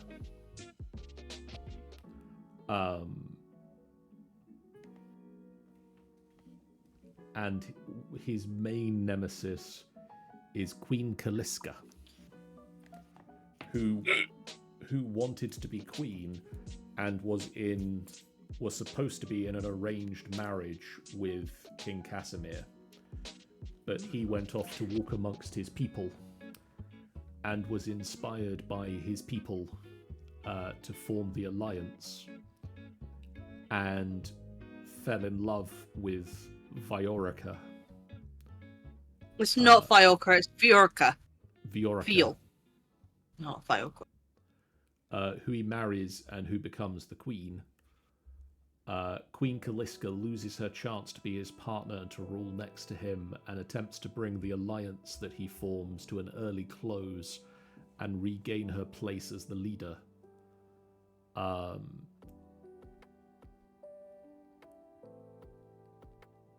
He exiled the Cliffsiders, a faction that followed Queen Kaliska but kept her imprisoned. And in the present day, the Alliance of Casimir is led from Lawfell, is a major government-level organization that runs the police and the army as well as the 2 forts, and is led by the Council of Casimir, elected members of the noble humanoid races who have a figurehead ruler who wears a magical suit of armor and or wields a mighty sword. They want peace in all the land under their rule and to stay in charge. Brackets, they aren't evil. Because they aren't evil. They're in charge and they want to stay in charge and keep peace. For democracy.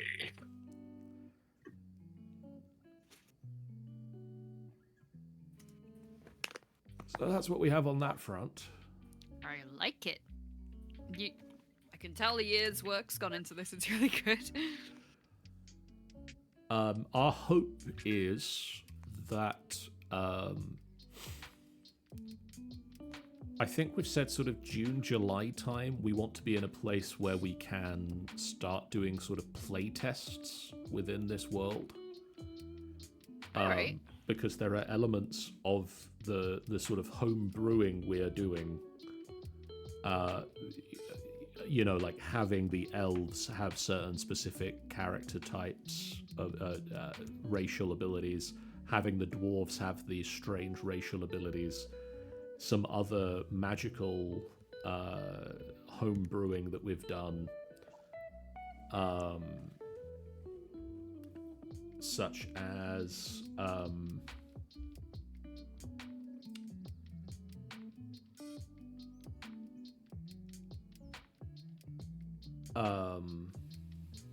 what was it? We're looking at things like having a option to take levels of exhaustion to cast spells when you've run out of spell slots.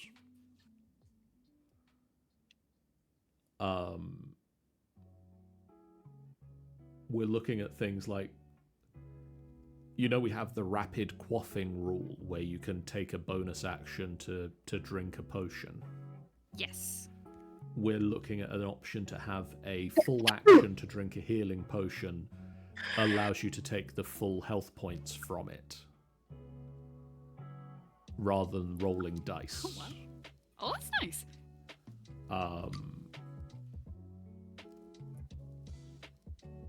So there's a couple of different things that we're looking at adding that need us to do a little bit of play testing with them before we start proper games in the world.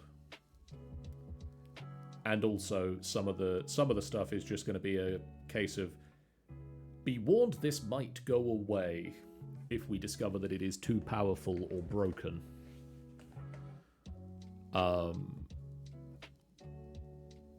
But the goal is that we'll start doing sort of play tests with it June, July time, and then we ideally want to be able to start playing games in it from January next year.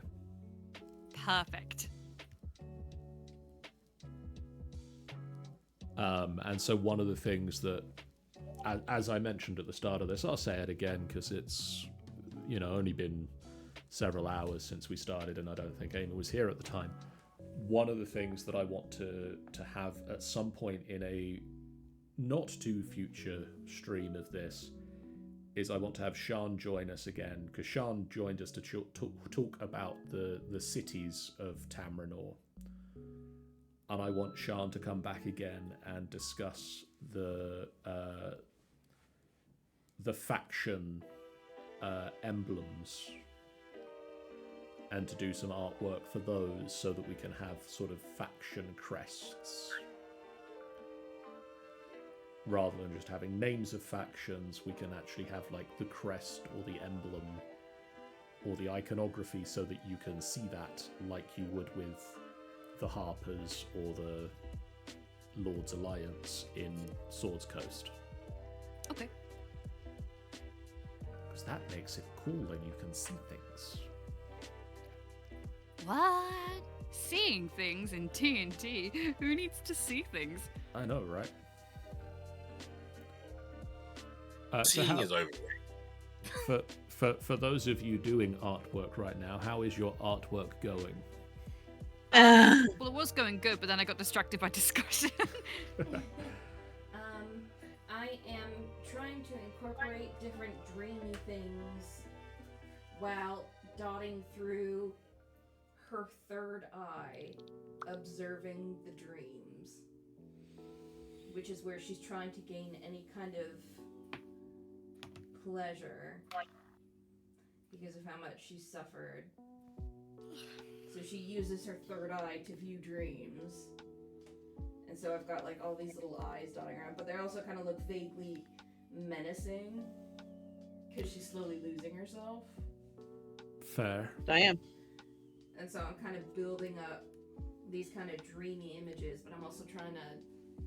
So I've got like there's a snake kind of slinking up here, and I've got bony hands reaching up. And I'm going to kind of try to twine thorny vines in little spaces, like around here. So you've got like, beautiful mermaid and really pretty fish and flowers and then tentacles, but the suckers are eyes. And then you've got like this beautiful bird, and then there's a mountainscape set inside like the bird just to fill in the dead space. But then you've got like this skeletal hand reaching up, getting ready to like pluck the feathers off the bird. All these beautiful animals swirling together, and all the eyes just watching them and waiting, and then sheep, because you cannot have a goddess of dreams without somebody counting sheep. That's cute.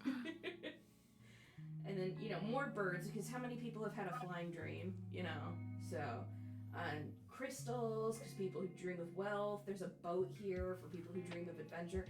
I'm trying to just toss in all sorts of things that seem really nice, but then also trying to toss in things that seem kind of sinister, so... I mean, it probably looks really messy, but I like the concept. So I'm not taking criticism. She's like, fuck this, fuck you, and everything else. How's Novalie going, Tannie? Yeah, let me get. By the way, how's Novalie going? And then you like reverted back, and it's every like layer disappeared. There you go. That's looking really cool. I've got to put colours on. I'm I gonna love start her colouring her. hair, just like it's so floofy. I kind of went gone for like kind of princessy as well with the love idea, like proper like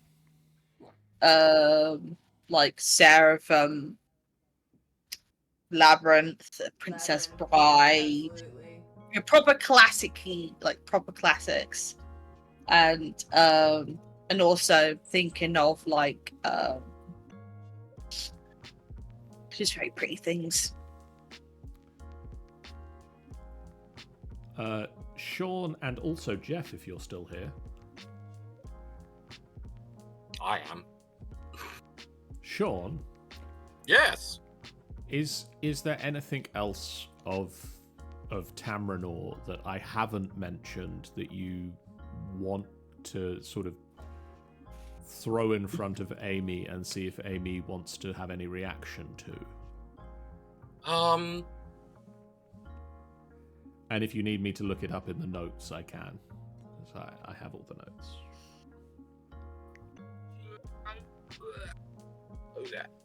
Do we even mention? Because obviously we mentioned like the central city and things like that. We mentioned the mountains. Do we mention the desert area at all? We mentioned there is a desert. There's like a nice little, there's a snazzy little town there, and There is a town there. Okay, I'll go to the notes on the town. So we have, first of all, Erum is the name of the desert to the south of Tamrinor. It means empty place in the language of the elves. There is a single oasis in the desert, on the banks of which is the only civilized location, Sanctuary Springs. To the east of Erum is the corrupting Temple of the Gygaxian, and a day's ride away from the temple is Fort Vigil. So Sanctuary Springs is built on the shore of the only oasis and water source in Erum. Buildings are made of sandstone and typically only a single story. Wide thoroughfares covered in a light white cloth allow for shade in the heat. In the center of town stands a clock tower that stands a few stories taller than the surrounding buildings and allows guards to watch people approaching the city from a distance. Near the clock tower is a small building, not too different from the rest of the buildings around town, but inside stairs lead downwards into a communal bazaar that is cooled by vents around the edges of the building that pull in cooling air and feed it through cooling misting waters. Heading into the bazaar is free, but people need to sacrifice their weapons at the door. The weapons can be returned upon leaving the bazaar. To help alleviate weather and various beasties, a wall has been constructed around the town. There is also a sun kiln within Sanctuary Springs for making glass items. The hobbies within Sanctuary Springs include portable games, cards and dice, nothing that would waste the water or risk the lives of the people of the springs, because both water and lives are very precious in the location. Other options of hobbies include storytelling and also flighting or competitive insults.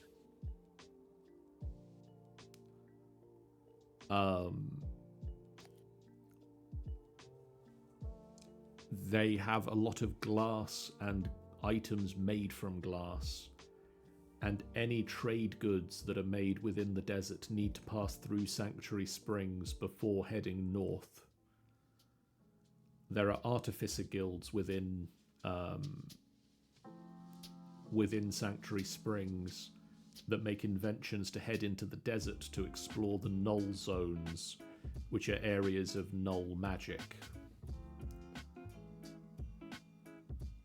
That seem to naturally occur within the desert. And spices and other goods from the desert flow through Sanctuary Springs.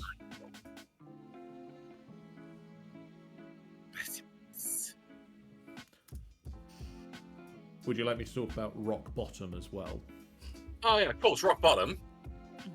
Or do you want to mention Rock Bottom? Rock Bottom is a location currently, I can't remember how we placed it on the map yet. I don't believe we have. We just know that it's somewhere that is going to be. Somewhere. Rock Bottom is a medium-sized settlement that has a distinct border and stands out against its surroundings. The city itself is only a few hundred years old and has always been more or less the same, but it's currently in a fading wealth situation. It was once the home to a vibrant industry, but that has dramatically changed or waned away. There is a vibrant art scene within Rock Bottom, and they have access to a magical resource.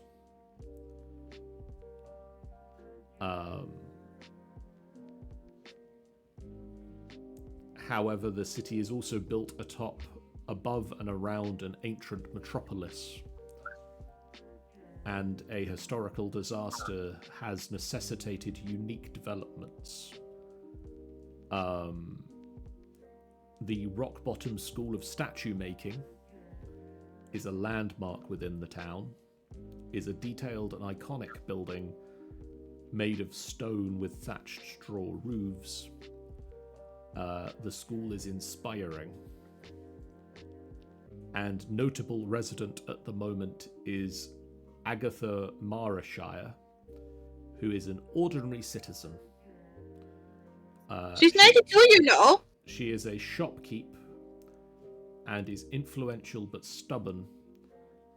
She will most likely be helpful towards the player characters and has valuable information and needs something important from the player characters. She is a shopkeeper and doesn't suffer fools lightly. She is 92 and reminds people of this fact frequently. 92, you know. She's just at the age where she gives no fucks. Secretly the big bad evil guy. You didn't know it would be me all along. But it was me, Dio. No. It was Yo! me. She doesn't want to be the bad guy, but the bad guy's terrified of her. Like, oh, we're gonna tell her to do that. Don't do that. No. Don't tell her. Don't tell her. No, please don't. No. I've got her on my speed scry. Like, she's right here. I'm just gonna pull her up. Hey, do you know what this guy's been? No. I'm not being evil. It's fine. We're all cool. Put me onto him. Now listen here, Agnazar the Terrible. I know your mother. I'm gonna... Agnazar the Terrible.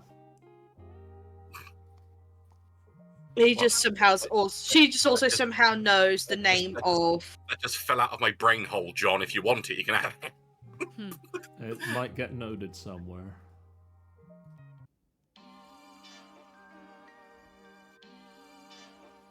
Agnazar the Terrible.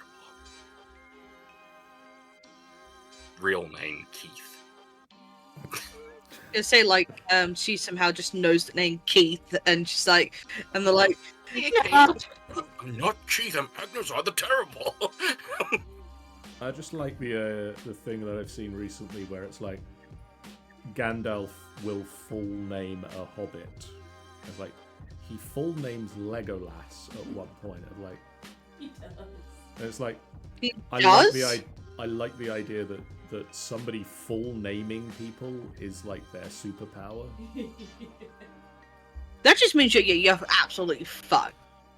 Yeah. Like, you've done something wrong, they just immediately just full name you, and you're gone. So, for example, I always full name my cats. Like, how did I ever know if I was in trouble as a kid? When my mom broke out the middle name. Then I was like, oh my god, what'd I do? I just went in and out for some reason. I was going to say, did we just lose and gain someone at the same time? Can't. No. We apparently did. It was Tannie. Oh. It was me? I went... So it definitely was me. Or we all did. I don't know.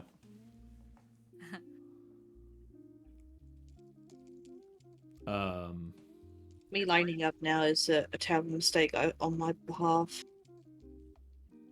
Look at those eyes! Look at those eyes! They're so pretty! I'm gonna fuck it up.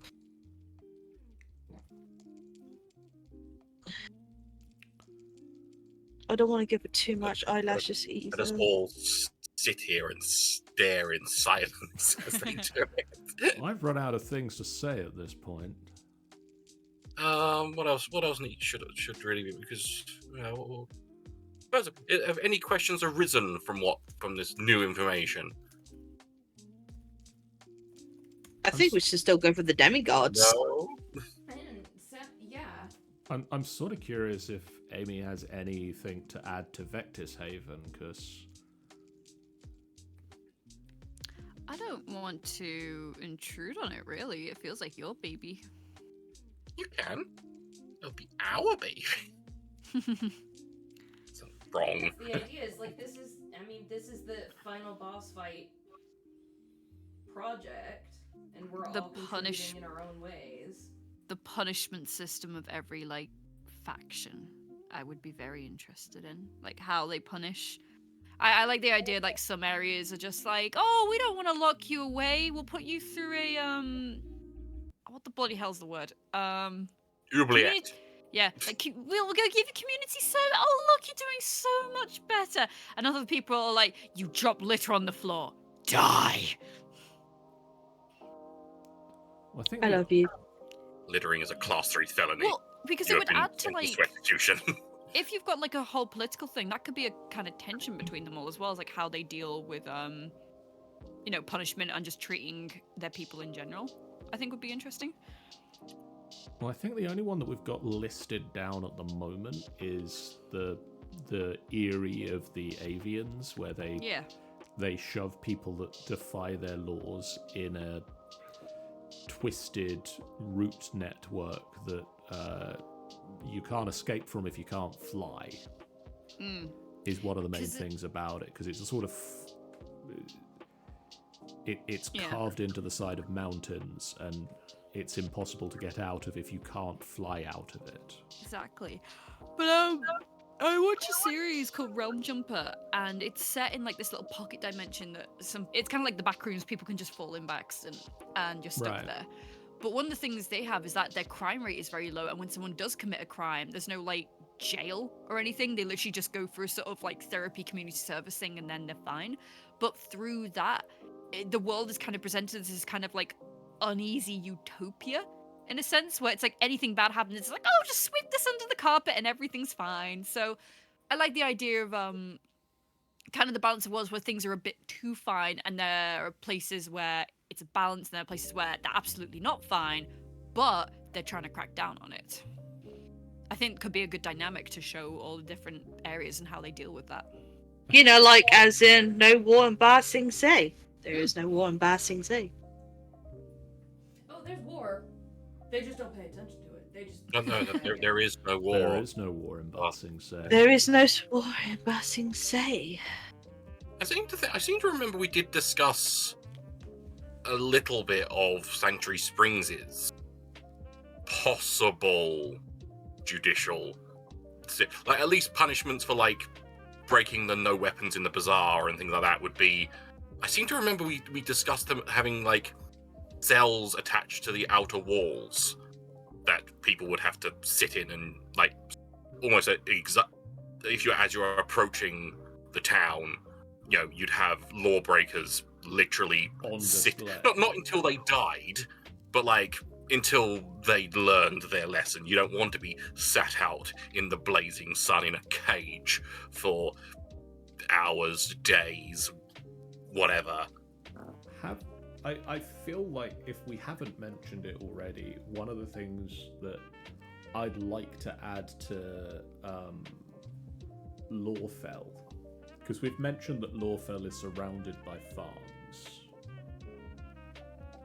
I'd like to throw in that there is a specific farm or group of farms that they send the light offenders to.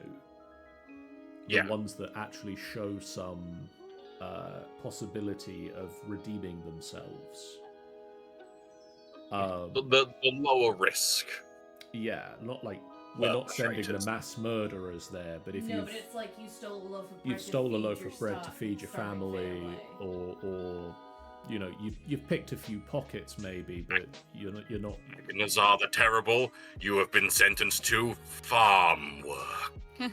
But basically, it's pretty much called community service, really, isn't it? There's a lot of like heavy-duty farm work that needs to be done by someone, and if you're the sort of person that is breaking the law because you can't get a job doing other stuff, we can sentence you to farm. Sentence you to farming. We sentence you to Stardew Valley. But still, is it still like community service? Yeah. In essence. In essence, yeah. It's basically the same sort of thing of like, you are punished now by doing something that's useful to us. Because we like food and having it to eat. Which, solves two problems. A, you're dealing with an offender, but B, that offender is now returning to the community what they've taken. And they leave with a life skill that they can now go and do that thing more. Mm-hmm. I like it. I'm going to add that into the notes. And I think Hell yeah! I'm going to double check and see if we've added that to the notes of place. Lawful. Oh god, my back. I just realised that every time I'm in full focus, I feel like my whole body is going on the sideways and my spine fucking hurts right now. Oh. You don't need spine. And also my tablet's having a meltdown right now. Got lines on the bottom and I'm really thinking about maybe making it stop at some point. I feel like we've got another maybe 10 minutes or so before we should call a close to this, if not sooner.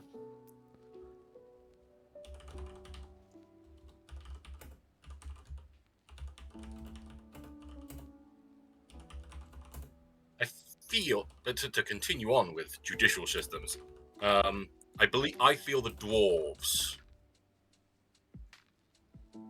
I'm feeling they possibly do like a similar thing to the avians. They didn't knowingly do it. It's not like they're going, oh, that's a good idea. But it's like, they live in the mountains, they live in the rock. So it would be, I would feel they would do something like like oubliettes, where it's just like a hole and the only entrance is in the ceiling. Yeah. So they can't climb out, and it's not like a box room or anything. It's like a big ball hollowed out of the ground with a single hole in the center of the ceiling. So they can't climb up or anything like that. They just have to sit there and think about what they've done.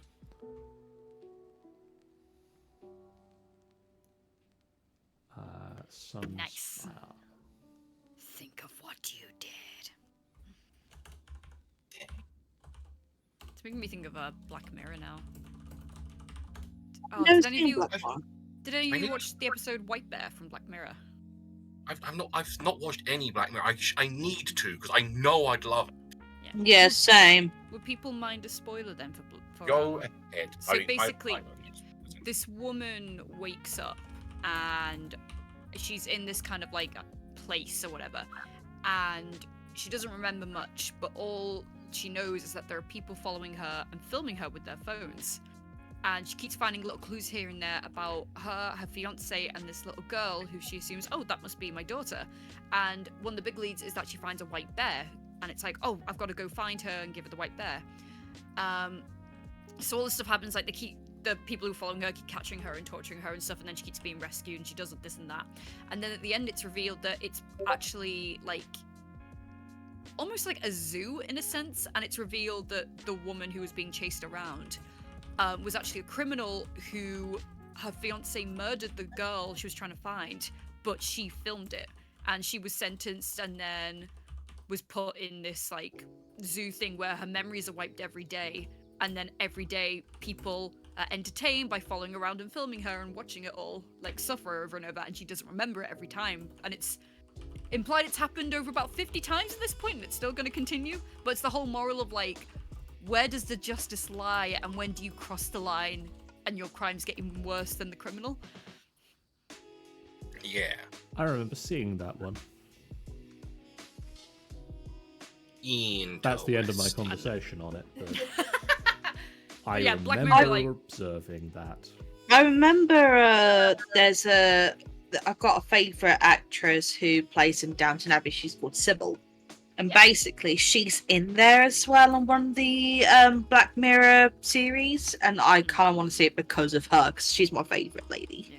If you want a scarily relatable one, Shut Up and Dance is really, really good. I mean, there's a lot of them that are scary and relatable.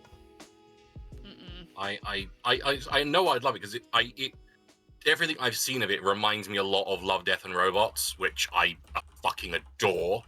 Yeah. I've yet to see Love, Death and Robots. Just watch them.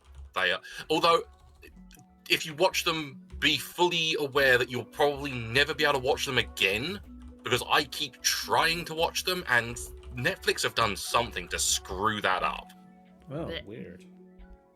Like, you can't watch them from like season 1 to season 2, season 3, and that's it. You can't like watch them in order. It plays them. I think it's trying. From what I understand, it tries to. If you try to watch it again, it tries to play them in a random order. And somehow, at least with me, screws it up. So it will only like play like 3 episodes and then stop like you've completed the entire lot. Oh no. Weird. So, yeah. So if you ever want to watch them again, you have to find the specific ones you want to watch. But anyway, Fair enough. Love, Death and Robots. It's fantastic. Watch it. Absolutely. I think one of my managers recommended it to me, and I have not watched it, but it has popped up a few times. So you should. There are many that I pretty much like. I love the entire lot. I don't think there's a single one that's really bad, but I know that there will be like certain things that some people won't like. But then there's a lot of them that are like, I know for a fact there are at least a few episodes that's the people within this call you'll adore at least like one in particular. And I know the one that become popular, and that's the Golden Lady filled with jewels and all that, and that's to do with the Spanish Armada or something. The conquistadors. Yeah, the conquistadors. Yeah, I thought, fucking hell. It's like with some of them, it's ridiculous to think. Like some of them are like live action people and things like that, but there's like some that you can't believe they're not actual people, that it's actually like CGI, and that's one of them. Yeah, it's fun. I've seen like so many people, like it keeps following on my TikTok, and I'm like, oh, that is absolutely gorgeous. It's very interesting. But anyway, sorry, we've been distracted. We got sidelined, but that also allowed me to write up those notes. And in a nice way, I'm not being watched as I type this time, which is so fun for me. John. That's what you think. Are you sure about that? Well, I mean, Angel is here, so sort of I'm being watched as I type, but she also seems to be busy doing some artwork for some reason. The watcher becomes the watched. Who watches Watchmen? It's a very good movie, that is. It is it's a great movie, but they really fucked the ending. Yeah. Yeah. I do enjoy the number of times I've seen recently the sequence of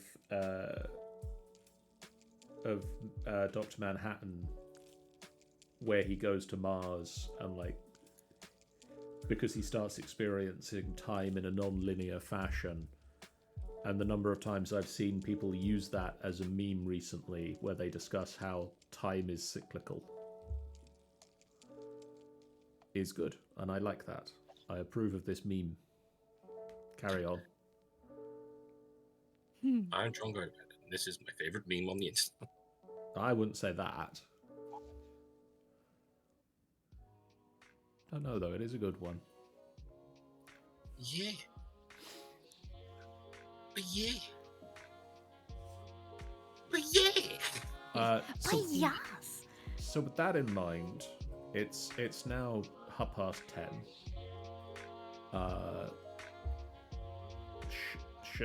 Shall we finish? No, we have to stay awake all night. I mean, we can stay talking if people wish to stay in the call, but shall we stop the streamy bit where it's a public thing and we just move it to a private chat? So we can start chatting shit about the audience? Yeah. Yeah. Yeah, get fucked. No, that's fine. So let's do the bit where I do the wrap up stuff and say that if you are in the chat with us, we're not going to go and chat shit about you. We really like you guys. Yeah, we're not going to do that. Yeah, we are. We're totally going to do that afterwards, guys. We're just going to start. We would really appreciate it if you hit that follow button. It's a great way for you guys to know when we go live, a completely free way that you can support us on the channel. It really does mean a lot to us. We also have a Discord that you can join to chat with us about the games that we're playing and the things that we're doing, and a YouTube channel that you can join to watch all of the previous episodes of this and find out all of the other bits of lore that I haven't spent most of tonight telling you about a second time.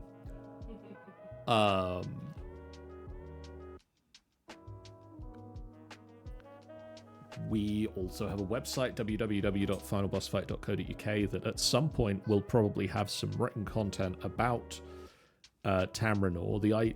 One of the sort of pipe dreams of doing this is that at some point we will have a written book or a PDF, not actually a physical book, but a PDF at least, where you'll be able to play the world of Tamrinor in your D&D games also.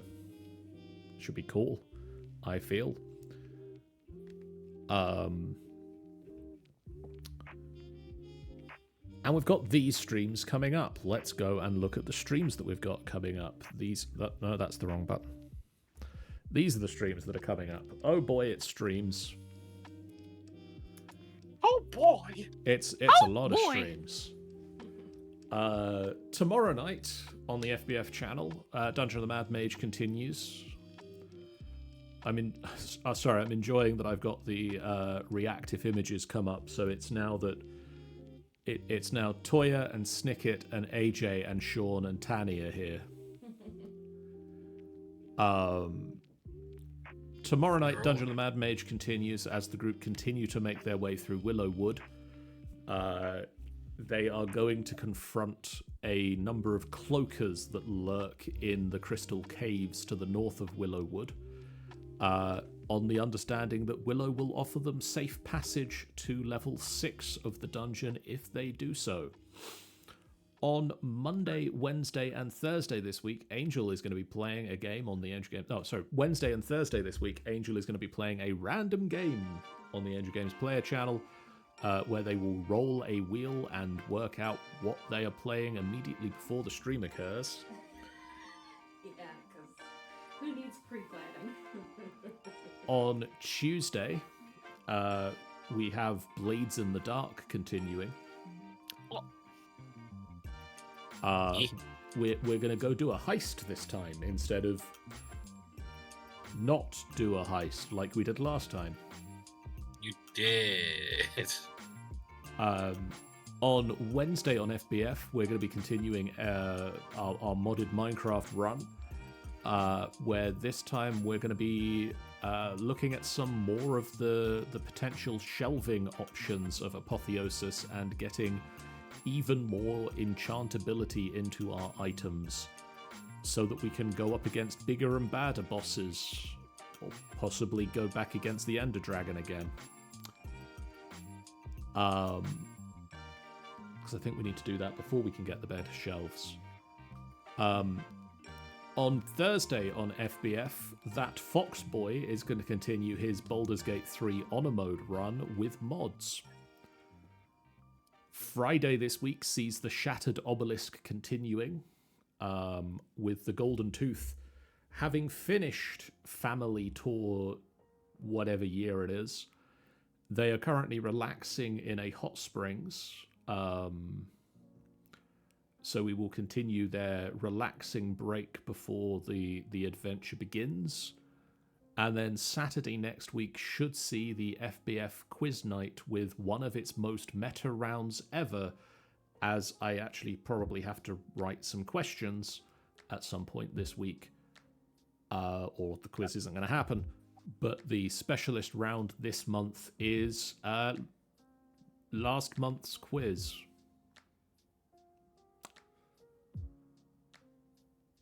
How? Yeah. Who thought of that? Ben. Oh, mother. So yeah, if you didn't watch last month's quiz, You're gonna be very confused. you're gonna be in trouble. It's gonna be fun. But let's for now go and have a look at who is live. Who is You live? go see who is live. I will go to the bathroom. Woo. We're gonna raid into Jesus Christ, it's Spammels. We're gonna send you guys over to Spammels, who is playing some Skull and Bones. Spammels is a great guy, and he loves the pirate stuff. And He does love the pirate. This is some of the newest pirate stuff around, so we're gonna send you over there. We'll see you guys again real soon. For now, so long. Bye, guys. Bye, guys. And